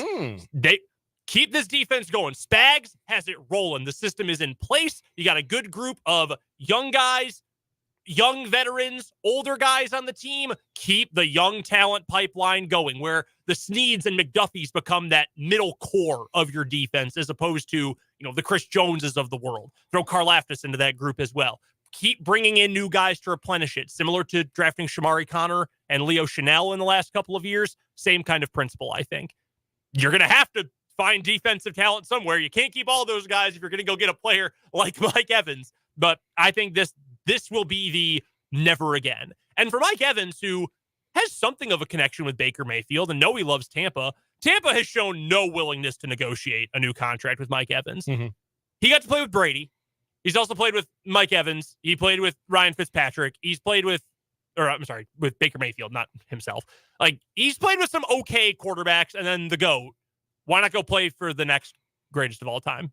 Yeah. If you're him, absolutely you go do that. Because you got to look at this team and say, I'm going to have opportunities all game, every game. They're going to throw to me so much. So much. I'm going to set new records for targets. So that's my Chiefs one. Any KU or K-State ones? Yeah, I'll give you a basketball prediction. Okay. KU's the 1 seed because they always find a way to a 1 seed. Mm-hmm. K-State will be no better than a 9 seed, but will make the tournament. Oh, interesting. Big 12 has some teams in this league that are a little better than I think we all anticipated coming into this year. Like, I'm not sure how good Iowa State actually is because they've played literally no one, but they're 17th in the Ken Pom. BYU is 3rd in the Ken Pom. Apparently, they just shoot the bejesus out of the basketball. Yeah, that's preposterous. Oklahoma is the 12th ranked team in the country presently, and I thought they might finish 14th in the league. Like, so this league, which is always good, and even the bad teams in this league were always capable of beating you on a given night, it's even better than I thought. And I think that if we've seen anything from Naquan Tomlin's first few games as a Memphis Tiger, it's that K-State is going to miss that dude. K-State is going to really wish they had a player like that, an X factor like that. That's going to be lacking for them. And that's going to keep them from hitting what I thought this team's ceiling was, which was like legitimate Big 12 contender deep into the season. But I do think they're going to put together enough wins. I think they're together enough. I think they shoot well enough. I think Kaluma and Perry are both good enough players to go, experienced enough players to go on the road and get some crucial wins. I think this is a team that ends up, they win tonight against Chicago State. That gets them 10-3, 18 games in the conference. I think they are at least a 500 team in the league. One tournament win gets them to 20, and that gets you to the dance. Yeah, I would say so. By the way, noting Big 12 teams right now, I'm going to give you 3. Tell me who's got the worst non-conference strength of schedule. Iowa State, Oklahoma, TCU. It's Iowa State, isn't it? It's not. Oh, is it TCU? It's TCU. According to Ken Pomeroy, Iowa State, 343rd. So what is that, like 13th worst schedule in America? Maybe 10th worst? TCU, 347. Yeesh. Oklahoma way ahead of the pack, 328. Yeah, BYU I think is in the 300s too. They are right at 300, in fact. But yeah, shooting the ball well. All right, I've got 2 for you. 1 basketball, 1 football. Basketball-wise, KU lands 2 All-Americans. Maybe not both first team, but Kevin McCullough and Hunter Dickinson, they will both be All-Americans this year. McCullough at this point is I think it was Fran Fraschilla said it on the broadcast of the Wichita State game just the other day. He thinks right now, Kevin McCullough, second best season of anyone in the country, only behind Zach Edey, which is pretty impressive because Edey has the inside track to win National Player of the Year again. Football for next season, KU and K-State both finished top 4 in the new Big 12. That's going to be tough. We're adding some good programs. Utah, and you throw in Arizona, which is looking awesome. You have Oklahoma State, which is always tough. You've got good teams in Texas. Iowa State's going to be there again. UCF is only going to get better. They added KJ Jefferson in the portal, by the way. Yeah. That is an insane fit with Gus Malzahn. Oh, yeah, like that's going to be fun. That's going to be a blast. I think KU and K-State both finished top 4. I'm that bullish about those 2. I like that. Any other local ones for you? No, that's this one I guess is partially local, but it's kind of a national perspective. It does affect the Kansas City Royals. Oh, I think that by the end of this Major League Baseball season, Bally Sports will be completely kaput. Okay. And that it will happen before the end of this season, and that the Royals will be available on cable and satellite by midseason. By midseason? I'll say by midseason. I'll give it June, July, which is roughly when it all kind of went down with the Padres and the Diamondbacks last year. But I think Bally is completely kaputski by about midseason, and that the Royals broadcast rights are granted to the league, who will in turn find local cable and satellite homes. So if you are currently a cable and satellite subscriber, you'll be watching the Royals on a different channel. But you will, if you have not been able to, because your cable provider hasn't gotten Bally Sports or has dropped Bally Sports, you will be able to watch the Royals, or you will be able to subscribe and watch them on MLB TV at a higher price than you might want to pay, but you will be able to do it blackout free on a streaming service. I don't know I don't have this knowledge in my background. Yeah, and I'm not dealing with any like insider. I'm not trading on any insider knowledge here. I don't know what channel the Royals were on when they were on just local TV. Was it Fox 4? I'm seeing a picture of Danny Treese in front of a WDAF camera. But put it on a local station, a local home in Kansas City, have an affiliate in Topeka, in St. Joe, in Columbia, in Wichita, and then available on satellite for everybody else. It used to be on the old Royal Sports Television Network. I'm sure we have some old-time listeners, long-time listeners who could tell us all about the RSTN. How about that? Royal Sports Television Network, 03 to 07. How about that? Now, get it on a local station, put it in the big market, the big cities nearby your home market, just like Arizona and San Diego have done. And that's best for everyone. RSTN, by the way, have one thing in common with Valley Sports, no satellite carriage. Great. How about that? All right, I've got two for you. One of these both have a little sauce to them.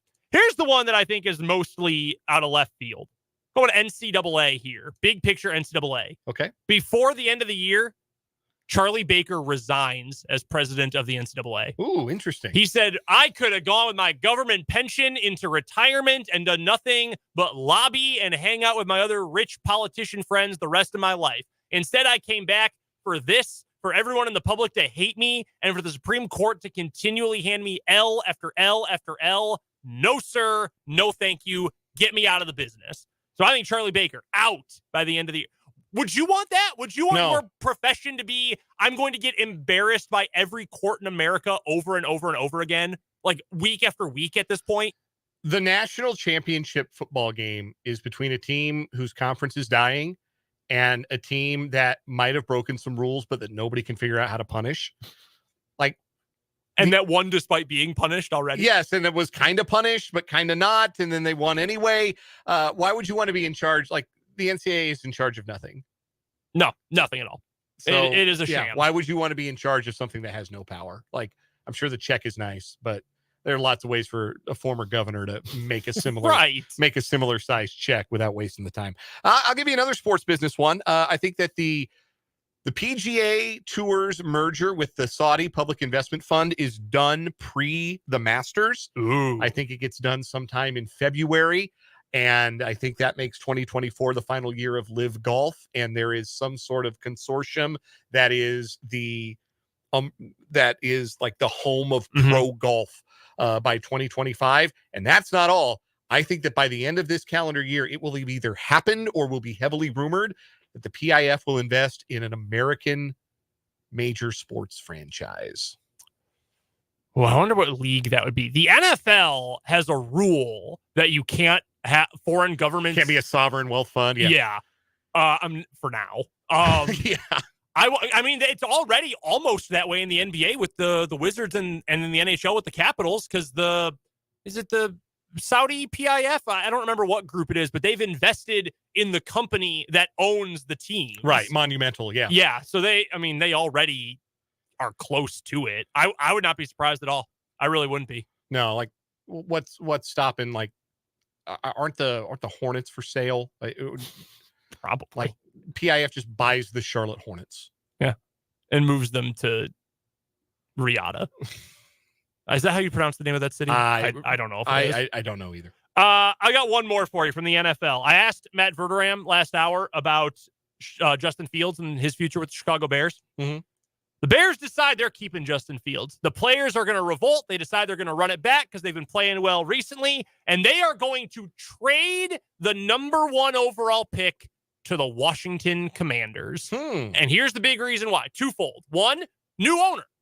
Yeah. You want to make a splash. You're going to fire Ron Rivera. You're going to fire Eric Bieniemy. You're going to make a splashy hire as your new head coach. And what better way to make a splash with the number 1 overall pick than to draft a guy who is from Washington, D.C. in Caleb Williams? That's a way to reinvigorate your forlorn fan base. What if they hired Lincoln Riley? I will laugh until I cry. That's the funniest possible outcome. All right. I will go with one more prediction. They are 4 professional sports franchises, and I think they will be the 4 major sports champions in 2024. The Baltimore Ravens. Okay. Colorado Avalanche. Okay. The Denver Nuggets. And the Atlanta Braves. Not the Rockies? No, not their year yet. Maybe 2025. But no, like I wanted to pick somebody else for the NHL, so I didn't sound like a total homer. But the Avalanche are the betting favorite. Yeah, they needed like, a year to recuperate. Yeah, like every time I look on social media, it's like, oh my god, the Avalanche blew a 4-goal lead and lost to the Coyotes.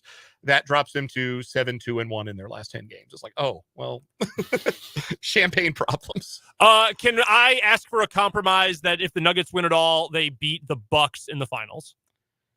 I'm good with that. Okay. Yeah, right. I'll tell you, it won't be the Celtics. Agreed. Fraudulent. Yeah, frauds. Big frauds. Joe Mazzulla not good at his job. Joe Mazzulla fired. There's a NBA head prediction for you. I may or may not, and by that I mean I do have a future on the Bucks to win the East. So long as they get there, I can live with it. Titletown remains 5,280 feet above sea level. Let us know your biggest sports predictions. Give us the boldest and spiciest you got, either on the text line 785-272-9429 or on the YouTube comments on our YouTube channel, 580 Sports Talk. Let's get to a break, and we'll get to what is wrong with you right after that here on 580 Sports Talk.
Let's find our first daily What Is Wrong With You champion of 2024, shall we? Here on 580 Sports Talk with Brendan and Dan.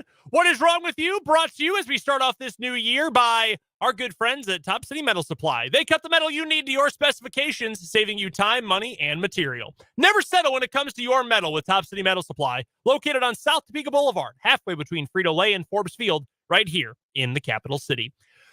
We begin the quest to find our new yearly champion after the Meat Suitcase won 2023. Dan, why don't you go first today? All righty, I will do that. Unfortunately, this is not a year 2024 story. This still occurred late 2023, but we count them because that's when they get reported, after all, that lends them to consideration.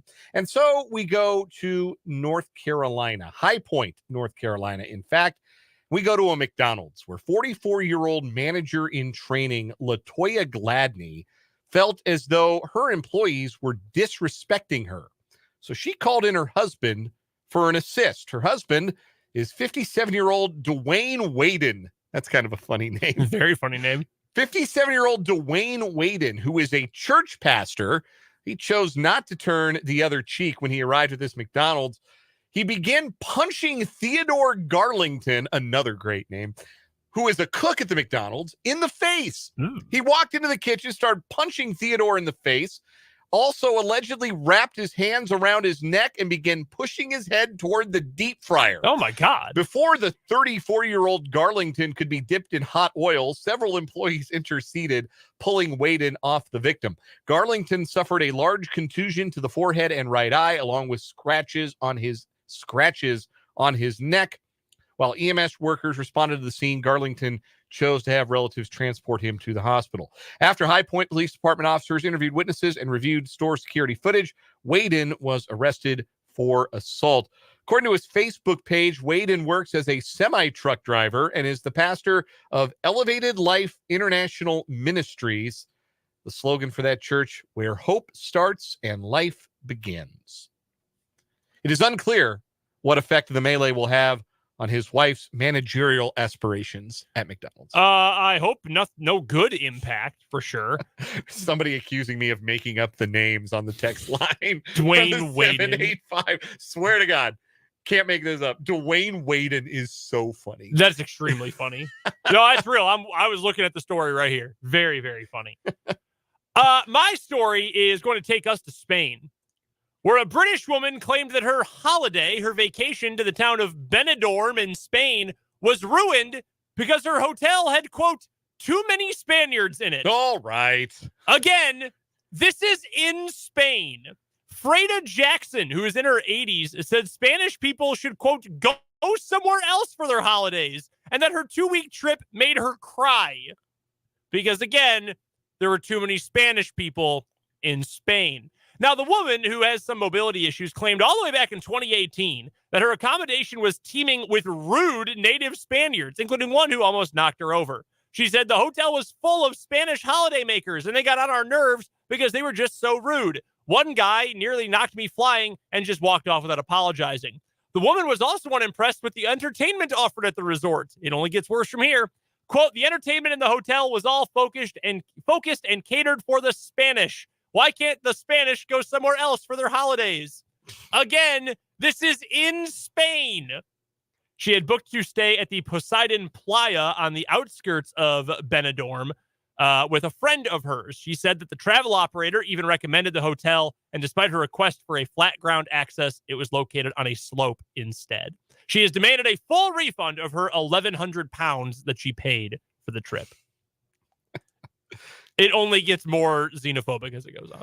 Yeah, I bet it does. Like, I guess that's why you go to the resort, right? Like, you want to experience that country without all the natives. Yeah, right?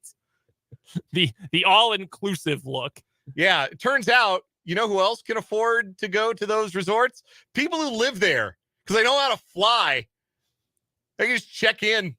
It's unbelievable, man. Especially in a place like Spain, where the regionality of the country is such a big deal, and like almost literally different countries within the same country. Yeah. I mean, it's not surprising that people would go there to celebrate or see something new. Well, I could tell you exactly how this woman voted on Brexit. Guaranteed.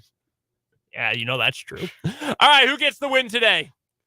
Man, I mean, it's got to be Dwayne Waden. He tried to. That alone is so funny. He tried to dunk another grown man in the hot oil, in the fry oil. That is not an act of God, my friend. Look, listen, I understand. Like, if somebody, we're both married. Yeah. Somebody disrespected our wives, we'd be pretty hot about it. Oh, yeah. We'd want to take care of that. We want to defend our queen. Mm-hmm. Tried to dunk him in the air fryer. Man is 34 years old. It's not like a teenager. Like, that's a grown man. That's a grown man. You are 57. You got to stop messing around with the or the hot fryer, bro. WWJD, my guy. All right, I'm with you. That is our winner for today.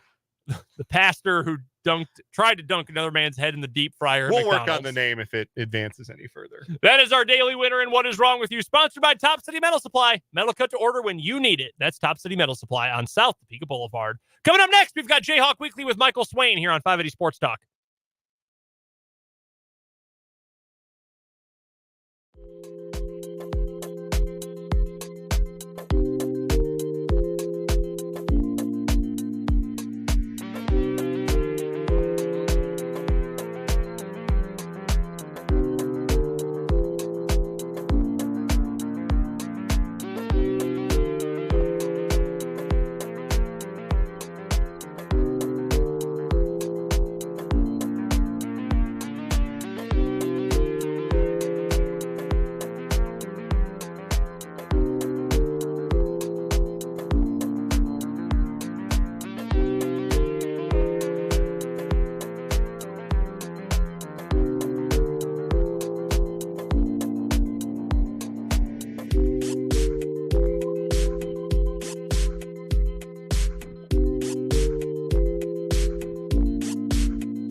Joining us now for Jayhawk Weekly is our good friend Michael Swain, who covers the Kansas Jayhawks for Fog.net and 24/7 Sports. You can find him on Twitter as well at mswain247. And, of course, go check out his work covering KU over at Fog.net.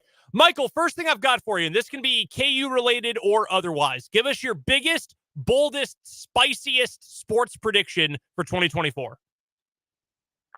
Jalen Daniels will play in the 13 games. That is spicy. And this is like that is actually, though, Michael, a perfect segue into my first question about KU football. Is he going to be able to be protected? Because a handful of players now, with Dominic Pooney moving to the NFL, we knew that was happening. Awesome for him. You've got Armarje Reed-Adams, who has entered the transfer portal. Now, Spencer Lovell, who I don't know if he would have been contending for a starting spot or not, but at least he was depth. He's heading to the portal. That's going to look like a much different offensive line come next season. Is it?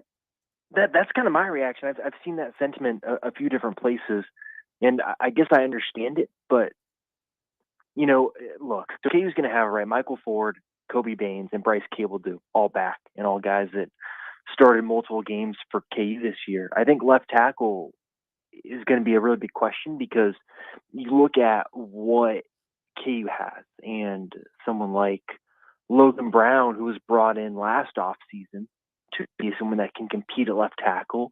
It didn't really work out, and he's been hurt. So it's not like he's been getting practice reps, getting used to it, and that led Calvin Clements starting in the bowl game. I thought Clements looked fine. I thought he looked like someone that is clearly a freshman in terms of his strength and conditioning ability, but in terms of the things that have people around the KU program excited, and that being his size and his ability to move and take in information, like that's pretty positive. And so I think for me, like right now, the biggest question is who's going to be snapping the ball, because it sounds like KU is going to go to the portal for a center. So look, this is not a perfect scenario, right? In a perfect scenario, KU returns Armaje Reed-Adams, and there's still a good chance that they'd look to the portal for a center and also for another tackle potentially. So I think this offensive line is still going to have some core pieces back, which is huge. And the nice part is you already have a tackle that you know, and you've already got two guards that you know. And so, it's a bummer that I think, for KU, at least you think about the rest of the offense and what are some of the key positions on offense? Well, it's center and left tackle, and those are kind of the questions. But I don't think this is an offensive line that is going to look, completely different, because I think Calvin Clements has a good chance to start. And as I mentioned, you got the three other guys. So for me, I think the most interesting aspect of this offensive line going into next year should be who's snapping the ball. Do we know why Reed-Adams decided to hit the portal? To quote Mark Mangino, $sign. Is it really that? And I'm sure this is the case for, programs all over the country. In fact, we know it's the case for programs all over the country. Is it just simply a matter of other schools have more money than Kansas and they're going to be able to outbid KU for their own players? Yep. You nailed it. That's why Gage Keys is at Auburn. He didn't start at KU, and he's not probably going to start at Auburn, but he's going to make a lot more money at Auburn next year than he would have at Kansas. And that's just the game that college football has turned into, and I think as the SEC and Big Ten continue to grow in their stature, look, these schools cannot put money into NIL, but you're telling me that a school in the Big Ten isn't going to have, that's had success in the Big Ten, or the SEC isn't going to have a bigger donor base that's going to want to put money into NIL. I think that it's something that KU is continuing to work on. I think KU does a very good job with the NIL program, what they do, because you're looking at guys like Kobe Bryant, Mello Dotson, Jalen Daniels, Devin Neal. Like, these are really good football players that would have opportunities elsewhere, but they're staying. One, because of KU, they believe in it, they like it. But two, because they're also being compensated. And there just becomes a time when there are certain positions and certain players that you got to kind of make a decision. Hey, here's the $sign we can reach. And there are just other programs that can play bigger games with bigger dollars and get to stupid money. So it's just kind of the way college football is going. And I think it's a bummer, but it's just the landscape, and it's the way KU is trying to approach it. Do you think that KU, in an era in which there is this constant bidding and constant tampering, and that's not even worth talking about or getting frustrated about, in my opinion, because it's happening everywhere. I mean, it is. Auburn has done it now multiple times in the last several years with KU players. Like, it is what it is. It happens everywhere. Do you feel like the way KU handles its NIL for football, where it is, we want you to prove it first, and that's at least the expectation or the assumption from the public that, hey, prove it first and you'll be rewarded for it. Do you feel like that's a sustainable model versus the rest of college football, and especially SEC and Big Ten programs where they're just in this constant arms race? Yeah, so I think it's the much more sustainable option for a program like KU that at this current juncture does not have an endless pocket when it comes to money for football. I think this is a situation where you look at Ole Miss. We can use Ole Miss as an example. They have a lot of money, and they're putting a lot of money into the transfer portal. And it's why they've got the number one transfer portal class that 24/7 Sports is tracking. KU's doing this differently, where the money is being directed to current players, right? Guys that have helped build this program. And Lance Leipold has said it, Brian Borland has said it. Like, this is not a secret. KU is spending a lot of effort and time keeping good players that have helped Kansas around.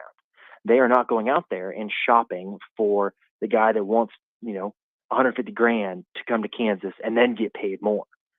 That's what's happening. There are guys that have certain fees to get in the door.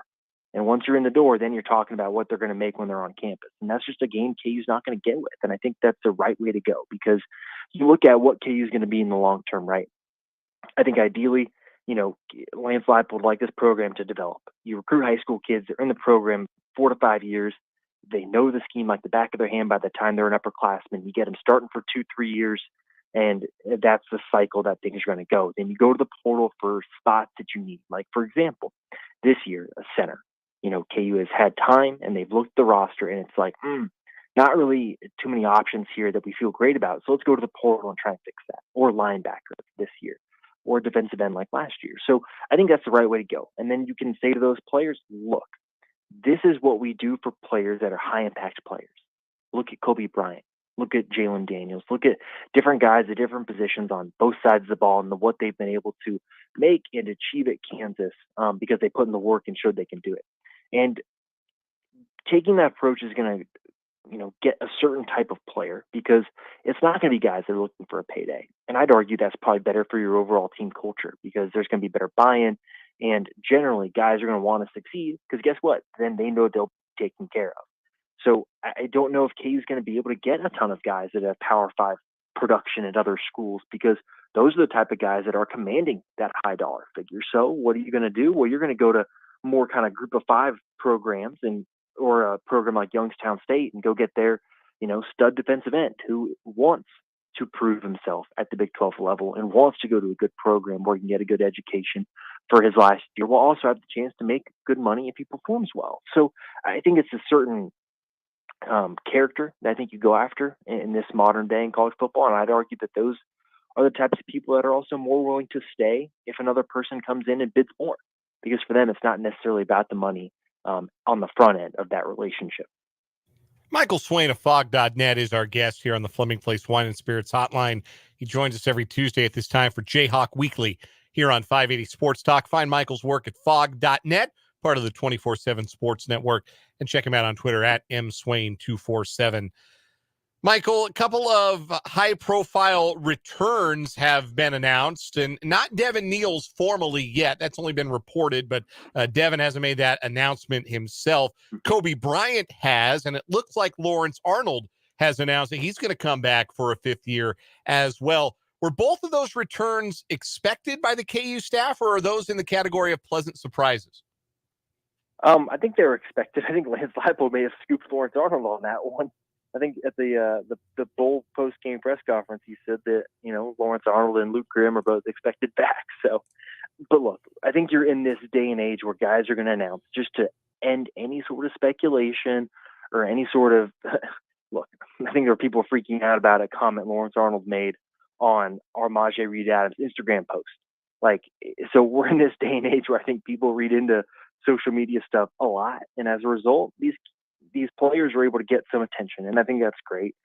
Kobe Bryant getting the YouTube followers or subscribers, whatever you want to call it, that's great, because he's going to continue to put out content that KU fans are going to like. So there's a reason to subscribe and support that stuff. So I think overall, it's nice that the guys can have that moment in the sun, if you want to put it that way. And I think also these are returns that were expected, because I think the way KU operates, they expect everyone to exhaust the full level of their eligibility. And unless they announce otherwise, that's kind of their expectation. So I think, Lawrence Arnold, Melo Dotson, Kobe Bryant, these are all returns that I think the coaching staff expected. Let's pivot to basketball. KU sandblasted Wichita State at the T-Mobile Center on Saturday afternoon. Looked like it was Elmarko Jackson's best game as a Jayhawk to date. What was crucial for him in getting going, and how can he sustain that with Big 12 play now around the corner?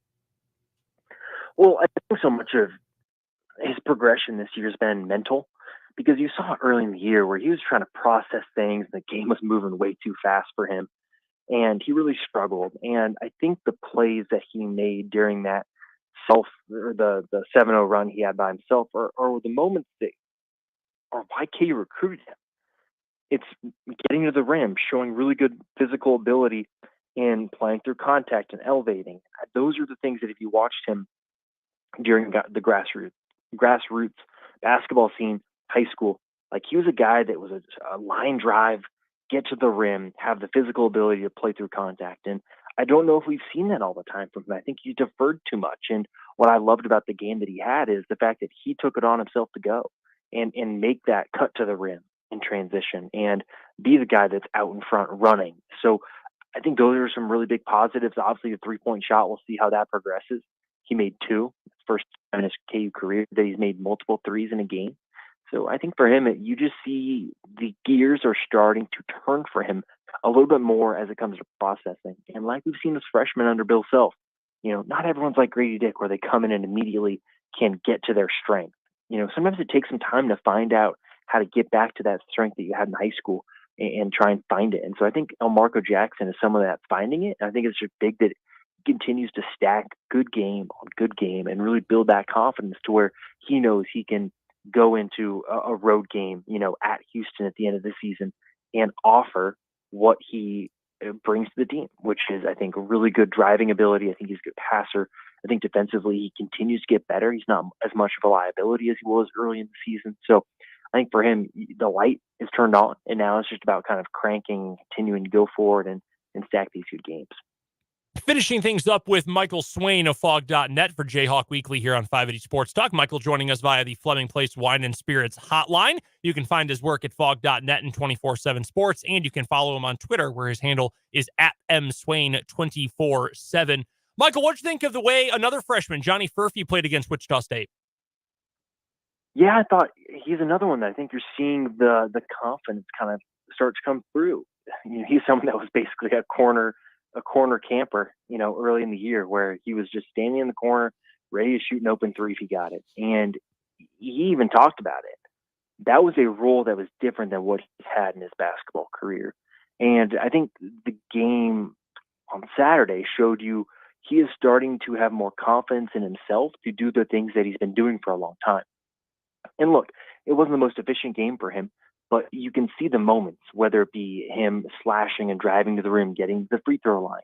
I think on the other end, rebounding better, right? There were a couple times where he was able to grab a contested rebound, challenging shots at the rim without fouling. I think these are the different things that you expected to see from Johnny Furphy when, again, you watch the high school games, you watch the high school tape, you see those traits and that ability. And as time has gone on, as he's got more comfortable, I think you got to remember, right? He showed up in August. Like, this isn't someone that was on campus, May, June, July. So as he's getting more acclimated, and I think at this point in the season, he's played enough with his team and under Bill Self where he knows what he has to do. And now it's just about kind of doing that game in and game out. Again, another guy I think you're seeing the wheels start to turn for. And I think that's huge because I think it looks like Nick Timberlake, that Yale game might be a bit of an outlier.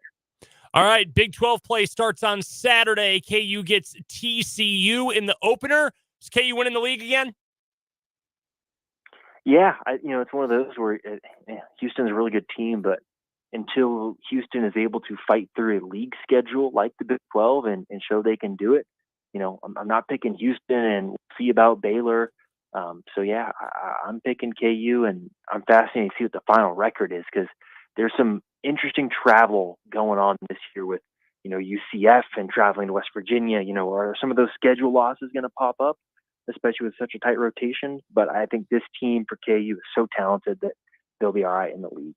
All right, one real quick one here for you, Michael. Outside of KU, obviously they're the favorites. Give me a dark horse in the Big 12 who you think is going to surprise some people and maybe can pull off an upset against KU. Yeah, I'm going to go to Iowa State. I think they're playing some good basketball right now, and the way TJ has his teams play, they're just hard to play against. In a league like the Big 12, where I think there are a lot of really good defenses, the way they play and some of the three-point shooting that I think is progressing, like they're a team that I think could go a long way in competing for the Big 12 title. I don't know if they'll win it, but I think they could easily finish in the top 3 or 4. Best coverage of all things KU athletics comes from Michael Swain and Fog.net. It's part of the 24/7 Sports Network. Head over there for his KU coverage. Go follow him on Twitter as well at mswain247. Michael, we appreciate the time, man. We'll talk to you soon. Awesome. Sounds great, guys. Talk to you later. That's Michael Swain from Fog.net. One more hour of 580 Sports Talk coming up after the news.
One final hour of 580 Sports Talk coming your way on this Tuesday, January 2nd. I'm Brendan Dorzinski. That is Dan Lucero.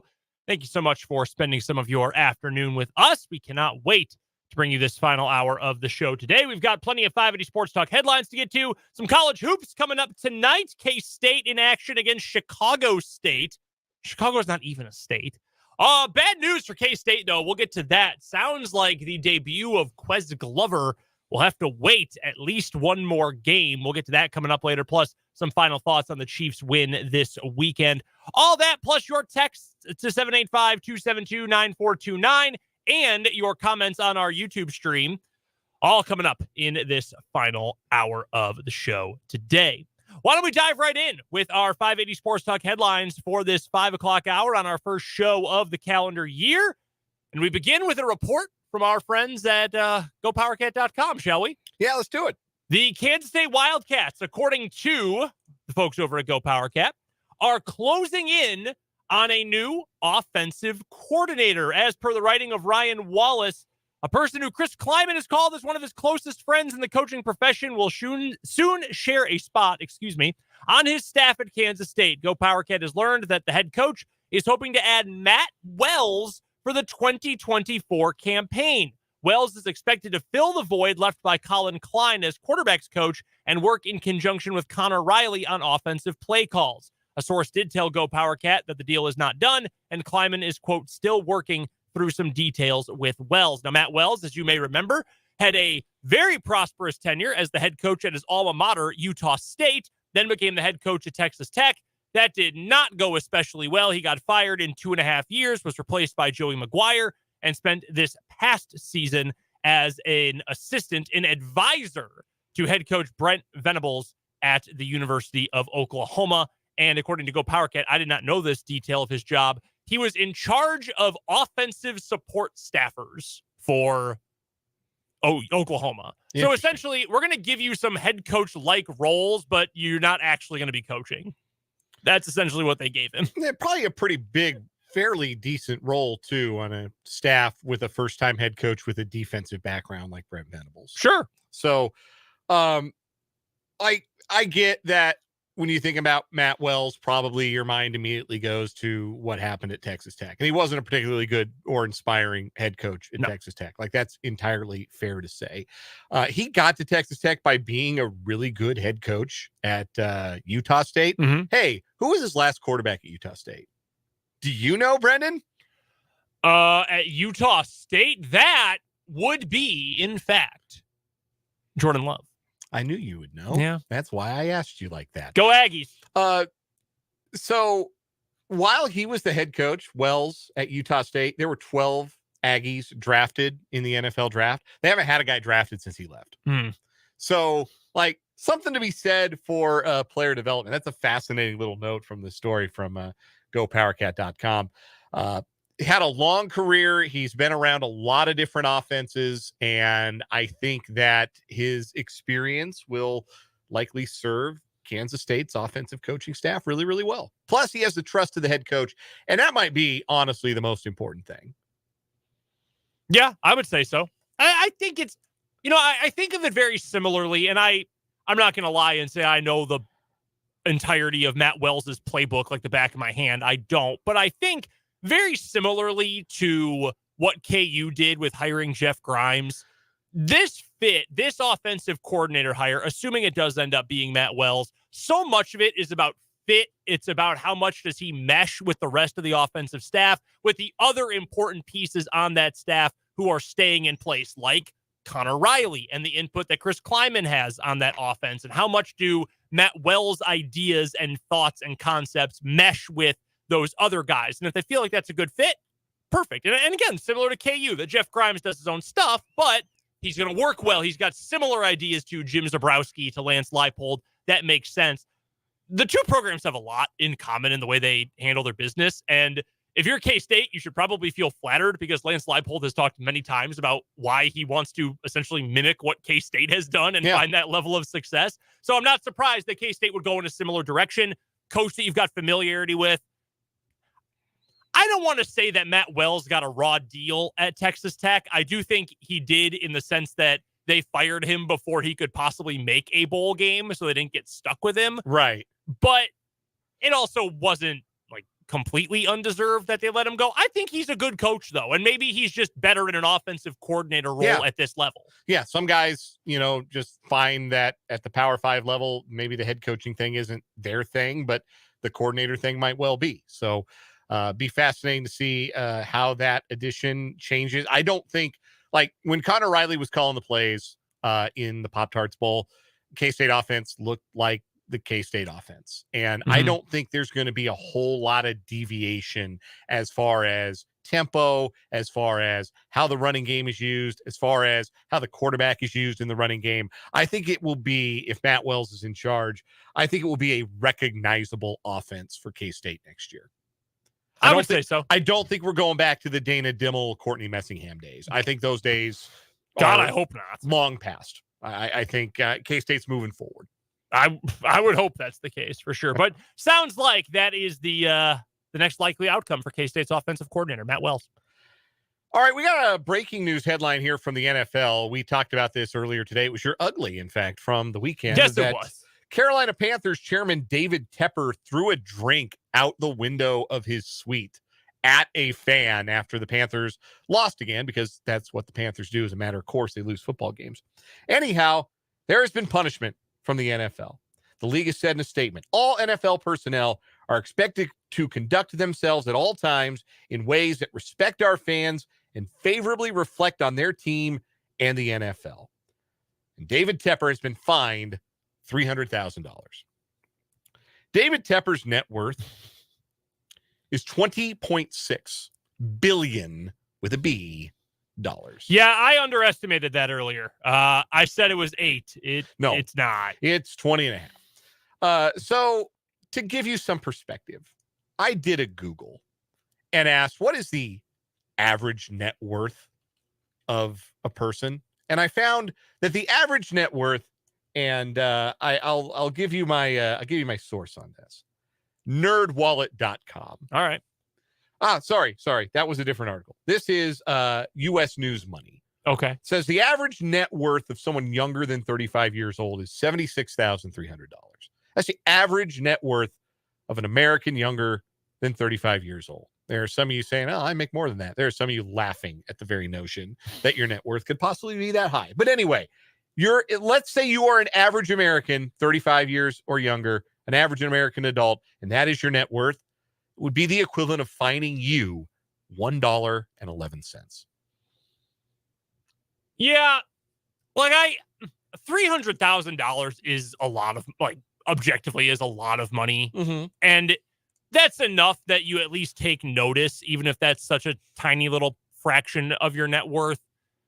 But by the same token, I don't think you could possibly levy a fine big enough that it would make David Tepper rethink his actions or rethink the fact that he still has not spoken after throwing a drink at someone. Tepper released a statement that reads, I am deeply passionate about this team and regret my behavior on Sunday. I should have let NFL stadium security handle any issues that arose. I respect the NFL's code of conduct and accept the league's discipline for my behavior. Yeah, I bet you do. As you break off what is the equivalent for you of like money in an ashtray in your car. A friend of mine on Twitter, I cannot read the entirety of his tweet, but he said the NFL should fine him 100 times that for being an insufferable dip. You know what? One thing that's really funny. Yeah, one thing it's interesting that is not in that statement: the word "sorry" or the word "apologize." Just a loser. You can have all the money in the world and still be a loser. Can't buy class. Yeah, David Tepper is that guy. Yeah, he sucks.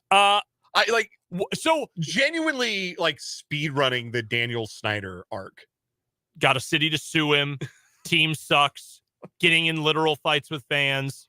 Yeah, no, he's doing an incredible sexual job. harassment should be right around the corner. Where does he? So is he the worst owner in the NFL? Because with Snyder out of the way, I mean, that opens up a new opportunity. Yeah, it's wide open. I mean, there are some who've done some, like the Haslams are like pretty unsavory. Yeah, they're criminals. Yeah, like literal criminals. Yeah. That's not just me saying it. No, that's very real. Yeah, there are The Haslams also gave Deshaun Watson all that money, guaranteed. like, I mean, if you stand on the principle that there are no good billionaires, which I think is a generally good philosophy to have. Yeah, I The think Spanoses. Yeah. Are they evil? Right or as I open my mouth from the 785, Chargers have the worst right now. I was- Great text. I was gonna say, are they evil or incompetent, or like just the right balance of both? Because like I think David Tepper is a bad guy. Yeah, and also bad at his job. I think he is unpleasant. Like, I think he's got a little bit of like cartoon villain. Yeah, it's like if Cartman grew up.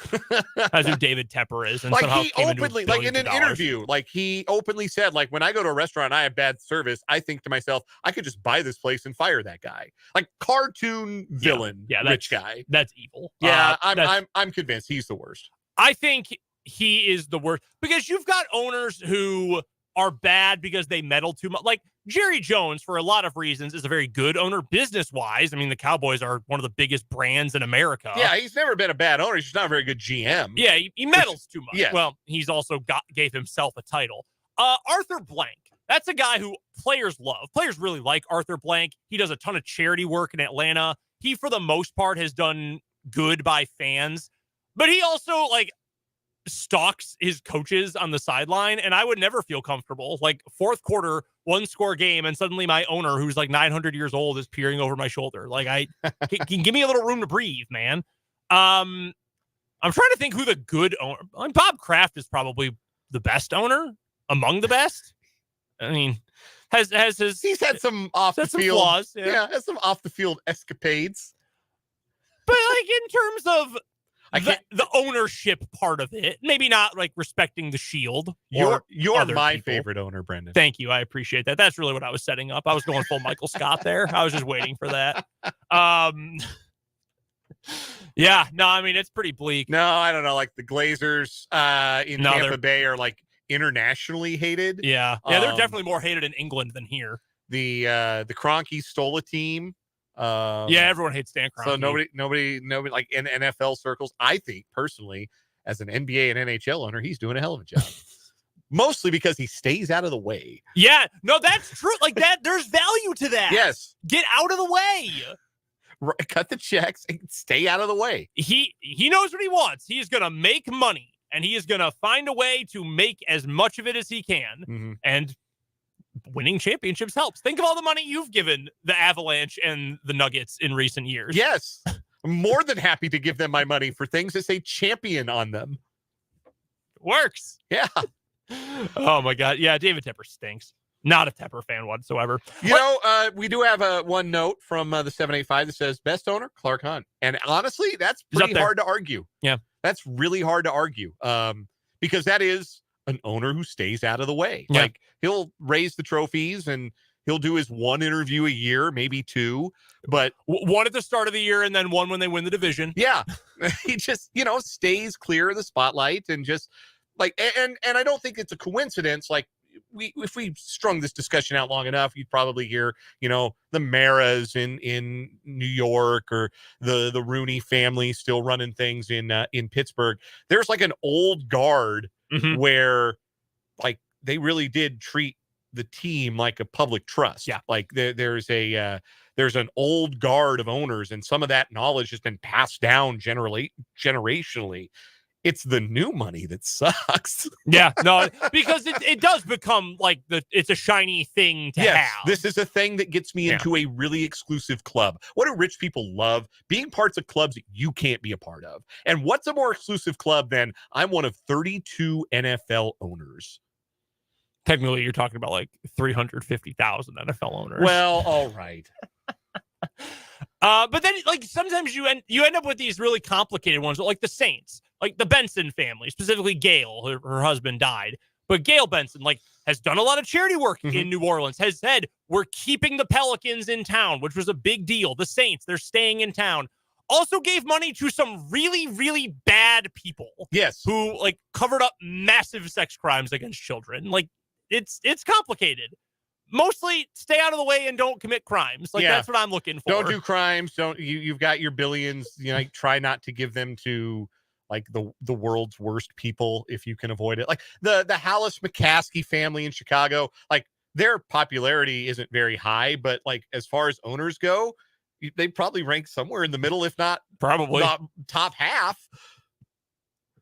Jeez. Again, it's yeah. the difference between old money and understanding what it used to mean to own a team and what it means now to own a team, which is shiny plaything, like the Snyder era of no, for real ownership. though. Yeah, it's different breed, and not in a good way. No, certainly not in a good way. Next up for me on today's 580 Sports Talk headlines, let's go to some good news from the college football world. Hayden Gillum, it's not good for K-State, but also not surprising he is moving on to the NFL draft. Best of luck to him. Former walk-on from Plainville. Very, very cool for Hayden Gillum. So looking forward to where he ends up going. I imagine. I don't know what the centers look like this year. I don't either. And I haven't started grinding mock drafts yet. Still some season left, but if you wanted to enter the portal, I know of an SEC contender that would love to have him. Hey, if he never snaps another ball, it's a hell of a journey from walk on from small town Kansas. I mean, the legend of K-State football is built on stories like Hayden Gillum's. So very, very good career, and wish him all the best. As for KU, it was announced yesterday Kobe Bryant is returning. That had been kind of teased for a while that was probably happening, but still great to hear. Do you know the last KU player to go back-to-back first team all Big 12? Boy. Played the same position. Oh, you go back that far? I was going to guess Dorrance Armstrong. Or Akeem Adeniji. Is it Akeem Talib? It is. Yep. Kobe Bryant, pretty good. He's going to need to put on some weight, I think, before he eventually enters the draft. And I imagine that's what NFL teams told him as well, because he is skinny. But he's an incredible player. He got the Revis treatment this year. Teams just didn't throw at him. It was amazing. And that led to Mello Dotson also being third team all Big 12 because he's pretty dang good too. So that is huge for KU. Lawrence Arnold also coming back. Not really surprised there. I sort of figured that was the case. KU's going to have that receiver room back for another year, and that is going to be huge for that offense and for Jalen Daniels. So some very good news for a couple of KU players returning and for a K-State offensive lineman who won't be drafted as highly as Cooper Beebe probably, but will likely end up hearing his name called come April. Couple of NFL notes as we continue our 580 Sports Talk headlines. Head coach of the Los Angeles Rams, Sean McVay, has made a promise that he will coach the Rams in 2024. There have been a lot of talk each of the last two off seasons that McVay might step away from the game. In fact, he even said last year at this time that he was wrestling with coming back for 2023. But McVay's only 7 regular season wins away from the franchise record for wins as a head coach. Wow. He's got these Rams with Matthew Stafford and Puka Nacua, who now, by the way, has more receiving yards as a rookie wide receiver than any other rookie wide receiver in the history of the league. Crazy. He's got them all but in the playoffs. The 38-year-old McVay has said that he will promise that there will be a next year for him. 69-45 regular season record. Tied with Chuck Knox, 69 wins, the all-time record holder. Probably better known, at least to my generation, as a college football coach, John Robinson, who won 75 games as coach of the Rams. I remember John Robinson more as a USC coach than as the Rams coach. But so Sean McVay will be back. Another NFL headline. This is a very funny story to me. The New York Jets have waived running back Dalvin Cook. And this is from Rich Cimini's story. The move was mutually agreed upon, according to a source, and will allow Cook to catch on with a playoff team. Uh-huh. Yeah. Sure will. I'm sure they're all beating down the door to sign Dalvin Cook. You talk about toast. Played in 15 games this year, carried the ball for 214 yards on 67 carries, 3.2 yards per carry, and played only 202 snaps on offense. His lowest tally since his injury-shortened rookie year with the Vikings in 2017. It was a big deal when the Jets signed him. Yeah, it was a huge story for weeks. Where is Dalvin Cook going to go? How many times did we ask that to Matt Verderame? He stinks. It's over. Really good player. He went from he's visiting the Dolphins, he's visiting the Broncos, to he's got benched for Israel Abanikanda. And at his peak, really good player. But credit where it's due. The Vikings were right. Yeah. And no one thought they were. Nobody thought they were. That was one of the big storylines in the whole running backs are going to start a coup against the rest of the NFL this offseason. Right. Two of the biggest names involved in that, Dalvin Cook. Why is no one signing this guy who's had all these 1,000-yard seasons? And Austin Eckler, who I'm 98% of my team's offense. Why am I not getting more money? Well, Dalvin Cook is beyond washed. Yeah. And Austin Eckler is about as fast as I am at this point. He's got no juice in the legs. Zero. Like it's hard to watch because he was fun. Like into last year, he was fun to watch. Those little screen passes that would go for 60 yards or watching him jitterbug around in the backfield. I mean, he's got nothing. Yeah. It's ugh. Couple of other injury notes from the NFL. This was pretty obvious the minute it happened, but it is a torn ACL for Bradley Chubb of the Miami Dolphins. He will miss the rest of the season. That is a huge blow to the Dolphins and their pass rush. Also, no Christian McCaffrey for Week 18 for the 49ers. He had injured his calf in their Week 17 contest, and with nothing to play for, the 49ers have quickly ruled out the best running back in the league. The 49ers wrapped up the number 1 overall seed in the NFC with Philadelphia's loss on Sunday, so the Niners have nothing to play for when they take on the Rams on Sunday. I'm very curious about that game because that's the kind of Rams game that they like. I won't say Rams. That's the kind of NFC West game that the Rams would end up losing anyway. Historically, like that division is so. It beats itself into a pulp year after year after year. Makes me wonder if that will happen to the Rams again. They're in the playoffs, but they're not guaranteed the 6th seed because if they lose and Green Bay wins and makes it into the playoffs, Green Bay gets the 6. Rams end up getting the 7. And frankly, that's a good question. Who would you rather face if you're those two teams? Would you rather face the Lions or the Cowboys in the wild card round of the playoffs? If I'm the Packers, I'd rather face the Lions because I've already beaten them this year. Yeah, you've got some familiarity at least. And I don't know if you want to go to Dallas because Dallas is really good in Dallas. Like in Dallas, they look it's like the 90s are back, and you get out of Dallas, and it's like the mid 2000s are back. Oh man, I bet the Cowboys wish the mid 90s were back at that point. Abby and I were doing NFL trivia the other day, and Cowboys and their 5 Super Bowl wins, but none recently came up as I was quizzing her on NFL history. Abby and I were watching the game on Saturday night, and we saw the Ring of Honor ceremony for Jimmy Johnson, and was explaining to my wife, like, you know, why it was a big deal that he was finally getting in, that he and Jerry were great friends and departed company on bad terms, and took a long time to patch those things up. And she was noticing how like affectionate, obviously, that Michael Irvin and Emmitt Smith still were towards their former coach. And I just sat there like, I hated those guys when I was a kid, man. I hated those guys. I hate them now. Yeah. I hate the Dallas Cowboys. I still don't feel any different toward Michael Irvin and Emmitt Smith. I hated them. Oh, man. Any other headlines for you today? No, we'll call it there. That'll do it for today's 580 Sports Talk headlines. Let's get to a timeout. But when we come back on the other side of this break, we got some college hoops to get to. K-State is in action tonight. We'll talk about that coming up on 580 Sports Talk.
We'll get to KU's dominant win over Wichita State coming up in a few moments.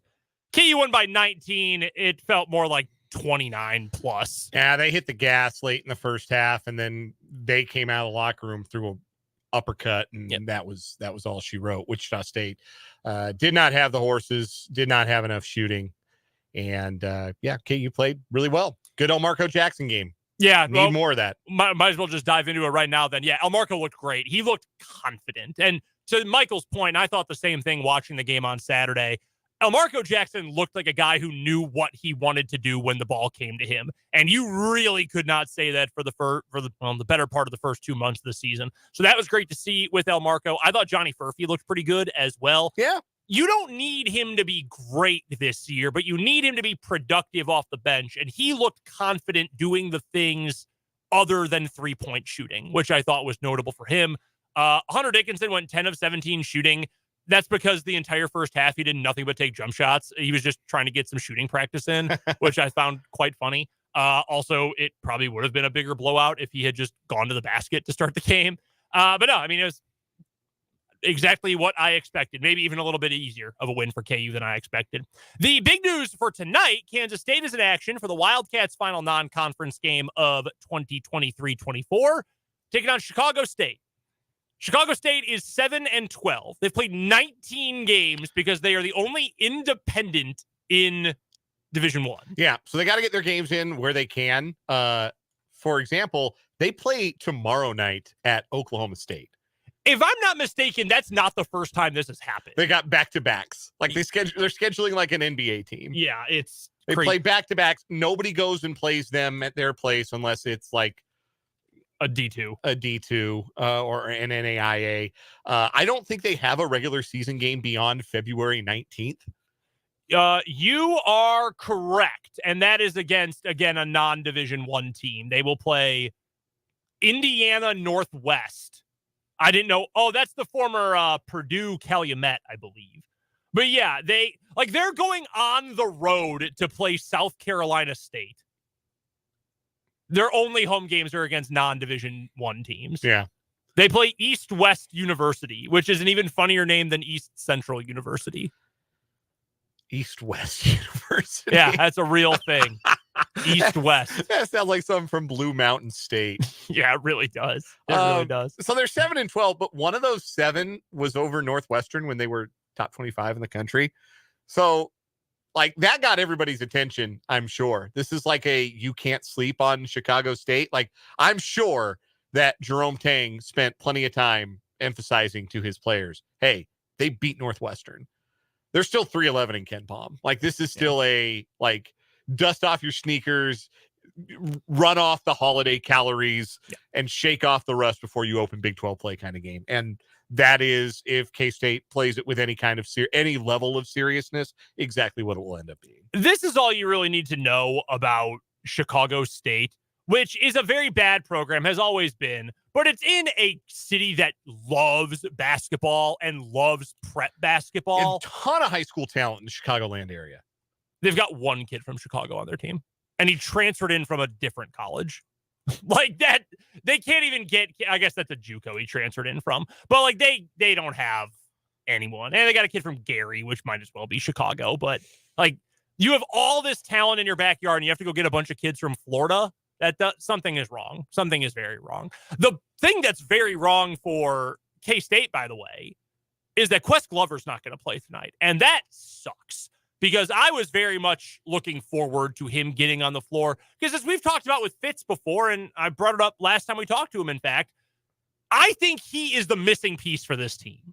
I genuinely think that Quez Glover is the straw that will stir the drink for this K-State team. Because then you can play Tyler Perry off ball. You've got a true point guard. You've got the fastest guy on the team. But then you have Ryan Gilbert from Go Power Cat who just tweeted Quest Glover's not even dressed, let alone not going through pregame shoot around. So I don't know what happened. It sounds like a setback, though. If we had heard last week he was almost certainly going to play, to all of a sudden not even being dressed for this warm-up game, that That worries me a little bit, to be honest with you. And I was really hoping he'd be out there, and I think K-State was really hoping to get him back soon, too. Yeah, it's a bummer that we won't get to see him tonight and hopefully by Saturday, but certainly now that's into question whether or not he'll be able to go. They do need a guard who looks to create first, and they don't really have that right now. And Glover's been a volume scorer too, so he may not necessarily slide into that role. It will be interesting to see how it affects the starting lineup if he's going to start long term, if that's what they envision for him, starting next to Perry and Carter. And then you go Kaluma, Gasson, you go one big. The rest of I think K-State's probably better with one big than they are with two right now. So I think that's probably the way they'll go, but not sure. And I think that the longer you go without being able to put some of those lineups out there and figure out, okay, what's the best version of us? That's problematic. And hopefully they can get him back out there in their Big 12 opener, and we can see what Quest Glover can bring. Real quick, Chicago State is joining a conference next year. Do you know what conference it is? Okay, they were in the WAC. Which was indeed WAC. Can't be the Valley. No, it is absolutely not the Valley. It's either the Summit or the Horizon. Or no, maybe the OVC?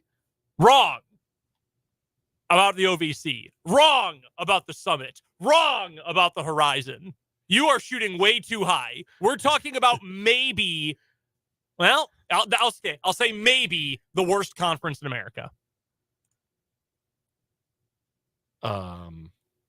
And it does not make geographic sense at all. They joined the SWAC? They're not joining the SWAC. Wrong. No, SWAC's actually played some good ball this year. Yeah. They joined the MEAC? Wrong.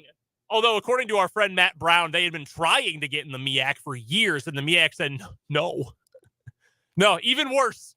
We're going to the NEC, the Northeast Conference. Nah, man. It's true. It's true. All sports, they are joining the NEC, where they will play teams like, and again, this is Chicago State. They will play teams like St. Francis University of Pennsylvania, Stonehill College of Massachusetts, Long Island University, Fairleigh Dickinson, they're in the NEC, Central Connecticut State, and the newest member of Division I. Well, actually, the two newest members of Division I, Stonehill and Lemoyne. Do you know where Lemoyne is? Oh, gosh. It's in New York? It is in New York. Upstate? Yes. That's Schenectady. It shares the city with another D1 team. Oh, it's in Syracuse. It's in Syracuse. Yep. I knew that. Yep. Didn't think hard enough. Do you know what Lemoyne's team name is? Are they the Dolphins? They are the Dolphins. That I know. That rules. I'm nails on mascots. Geographically, I might struggle, but I'm nails on mascots. Have you ever done a full D1 sporkle? Not in a while. I need to get back into that. It's probably the last time I did it, there were only like 290 Division I basketball teams. Added 70 since then. We got to get to a break. We're going to get some final thoughts on Chiefs Bengals and the outlook for the Kansas City Chiefs coming up next on 580 Sports Talk.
544 on 580 Sports Talk. Brendan Dorzinski and Dan Lucero here with you. Coming up tomorrow on the show, we'll hear from Andy Reid. We'll hear from Patrick Mahomes. We'll hear from Tim Fitzgerald, hopefully after a K-State winner. By the way, that K-State game coming up tonight, you'll be able to catch right here on our airwaves. 580 WIBW. Pregame begins at the top of the hour. Yeah, we'll hand it off to them right when we're done. I love Chiefs-Bengals. It is one of my favorite rivalries in sports right now because it's so personal in the most entertaining way. Like, there are a lot of rivalries that I genuinely, I'm going to get some flack for this one. Like, K-State, Sunflower Showdown, the Clash on the Caw. It's meaningful to a lot of people, and I appreciate that. And it's been very competitive both in football and basketball recently, which I love. But the talk it bores me. I've told you this before. Like, oh, you're classy. You're not classy. Well, you're not classy. Oh, your school did that. Rent free. Right. Yo, God. Like, it's the same thing. Like, we need someone to, like, steal Willie or steal Big J or something. Like, we need some old-fashioned hate going on, not the classy rent-free stuff. It's boring to me. I'm sorry. It is. See, somebody to plant a flag. Yeah. Like, KU wins the showdown and plants their flag at midfield at Bill Snyder Family Stadium. Yeah. Or, like, K-State, like, we get a re-rack of the Cartier Jada dunk, only it's, like, with 2 seconds left in a 15-point game. Yeah. That was a hell of a moment, man. It was. It's still in the pregame hype reel. It should be forever. And like Cartier Jada's career at K-State did not end on the greatest of terms. No. You may recall, but he's still a legend in Manhattan for that. And he should be. I was at that game covering it. And, you know, I take pride in being objective when I'm at a game reporting. And, like, I'm going to call it straight and be fair about it. And I have the tape from the show right after that. I flew solo the next day on Sports Talk. And I pretty much spent 20 minutes at the start of the show being like, man, K-State whooped KU last night. But, you still know where my, fan allegiances lie. The old seating arrangement at Bramlage Coliseum, was underneath that basket, right behind the stanchion. Yeah. And for that game, I was just off to the right of the basket. So I had a very clear view of the middle of the court. Second row, I felt like he dunked right on my head. I felt like that was personal. Like, he just went up, windmilled, and crammed it right on my head. And he pointed at you after he did yeah, me in particular. That's for you. I know where you went to school. What a freaking moment. But that's why I love Chiefs and Bengals. The Chiefs hate Ja'Marr Chase. Maybe there's like off season, off the field. Like, yeah, we'll work out. Like, nah, it's all business. During the year, Ja'Marr Chase hates the Chiefs, and the Chiefs hate him right back. And I don't think there's a whole lot of positive feelings about T. Higgins or most of the other Bengals either. It's awesome, and it's real. It feels real. More so, and we've talked about this point plenty of times before, like, Bills, Chiefs, they've played a ton, and there's been some heatedness, but that has not quite materialized like Chiefs Bengals have, especially because the Bengals have gotten one over on the Chiefs. That's the big deal. Games that have mattered. The Bengals beat the Chiefs in an AFC championship game 2 years ago to go to the Super Bowl. Like, they've gotten one back in a meaningful way. So for the Chiefs to go out and play that game against them this weekend, and I know it's not the same because Joe Burrow wasn't over there playing for the Bengals in that game. I understand that. And was it a perfect game? No. I talked about it a lot on Sunday during our recap show, or the instant reaction show on YouTube, which we would love for you to go check out. It's the featured video right now on our YouTube channel, 580 Sports Talk. I didn't love the way the Chiefs finished drives in the game. They kicked 6 field goals. They all went in. They ended up winning still by 8 points. Great. Harrison Butker, phenomenal. He's going to be your AFC Special Teamer of the Week. But, I mean, if you even score one more touchdown on one of those 6 drives, you win that game comfortably. That's a multi-score win against a tough team that's playing good football, even if they're shorthanded right now. So I think there were still certain things to improve on. But I think it played into one of my keys to the game from Friday's show, that this is a team you want to show up and play a good game against. This is the moment. Everyone's counting you out. You're up against a team that just never shuts up, especially when they play you. Go and make a statement. The offense they made like something of a statement. They made like a statement fragment in the game because it didn't quite finish, even though they moved the ball well. But the defense, 4 sacks in the final 6 dropbacks, and what they were able to do in the second half, that is as big of a statement as they've made all season. Yeah, and it's like I said at the top of the show, like the Bengals do a lot of talking, and nonstop. It doesn't stop. And the Chiefs, they'll do their talking during and then after the game. Like the Chiefs are more than happy to let the Bengals have all of the headlines and do all of the talking in the 6 days leading up to these games. And then they go, and the last 2 times they've won them. And when they have won in the AFC Championship game last year and this week, they're more than happy to talk their talk after the fact. Even if L'Jarius Sneed, all he'll say is just go look at the stats, because that's all you need to say when you play as well as L'Jarius Sneed did with one functioning calf against one of the best wide receivers in football. Like that's the dynamic of the rivalry that I find to be the most fascinating, the most interesting, is that the one team does a lot of talking, but the last 2 times that they've seen the Chiefs, they've been unable to back it up. And the Chiefs have been the ones talking after the fact.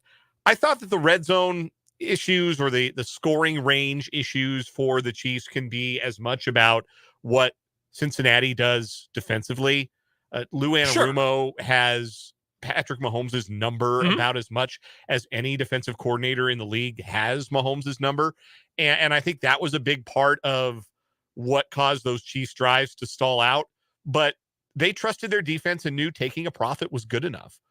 They didn't, bend over backwards to try and get 7. They knew they could win with 3. And they have won every game this year where they have scored 21 or more points. Once they got to 22, they felt like, and it never felt like the Bengals were going to mount anything, even with all that skill talent. Yeah. The way the Chiefs defense played after they got the stop early in the third quarter, it never felt like the Bengals were going to mount anything. And so I think that, against a different opponent, maybe the Chiefs go for some of those 4th downs. Maybe the game theory is a little different, even on those 3rd downs, to try and get them into more manageable 4th downs. But against that team, with the defense playing the way that they are, take the profit, win the game. This was one the Chiefs needed. I know it had only been the one loss on Christmas Day to the Raiders, but it felt like a long time that the Chiefs had a chance to wrap up the division and weren't able to do it. So it felt good to finally get that done. And yeah, I mean, this is not a team where you worry about division titles anymore. We know that, and I think that's fair to say and fair to accept. It is still meaningful to have won 8 in a row, and Patrick Mahomes kind of outlined that during his post-game comments that, hey, job's not done, but this is a big deal, and we're glad we did it, et cetera, et cetera. I hope, and again, I've been asking for this all year, all season long, that this is the moment that's going to springboard this team. This is the opportunity. I'm not going to say that because this team is what it is at this point, and MVS dropped another ball that would have been a big play, and I mean, just right in the freaking hands. You got to catch that ball if you're an NFL player. But I mean, he is what he is. Sky Moore is what he is. Like that's what the Chiefs are, but you can impact your attitude at this point. I know I sound like a youth coach at this point, but there are things that are controllable, like your attitude, like your confidence, like to go full Hawk Harrelson, your TWTW, the will to win. Like you can control those things. And I'm hopeful that this win was at least an opportunity for the Chiefs to say, we beat a team that has given us fits. We beat them by 8 points. We could have beat them by even more. We finally won the division. We are going to beat up on the Chargers next week, no matter who plays. We'll get our guys their incentives and go into the playoffs with a little bit of momentum. I don't know that this is a Super Bowl team this year. They've got as good of a chance as anyone. I'm not as confident this year as I was last year, or frankly, even the year prior. But if they can use this and use the positive vibes they got after another tuna in a can game, then hopefully they can use that to at least advance a little ways in the postseason this year. Let's get to one final break, and we'll get to the final word right after that here on 580 Sports Talk.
Time to wrap up 580 Sports Talk with the final word, Dan Lucero. An 8-point win over a weakened Cincinnati team is not enough to make me declare the Chiefs fully and completely, capital B, back.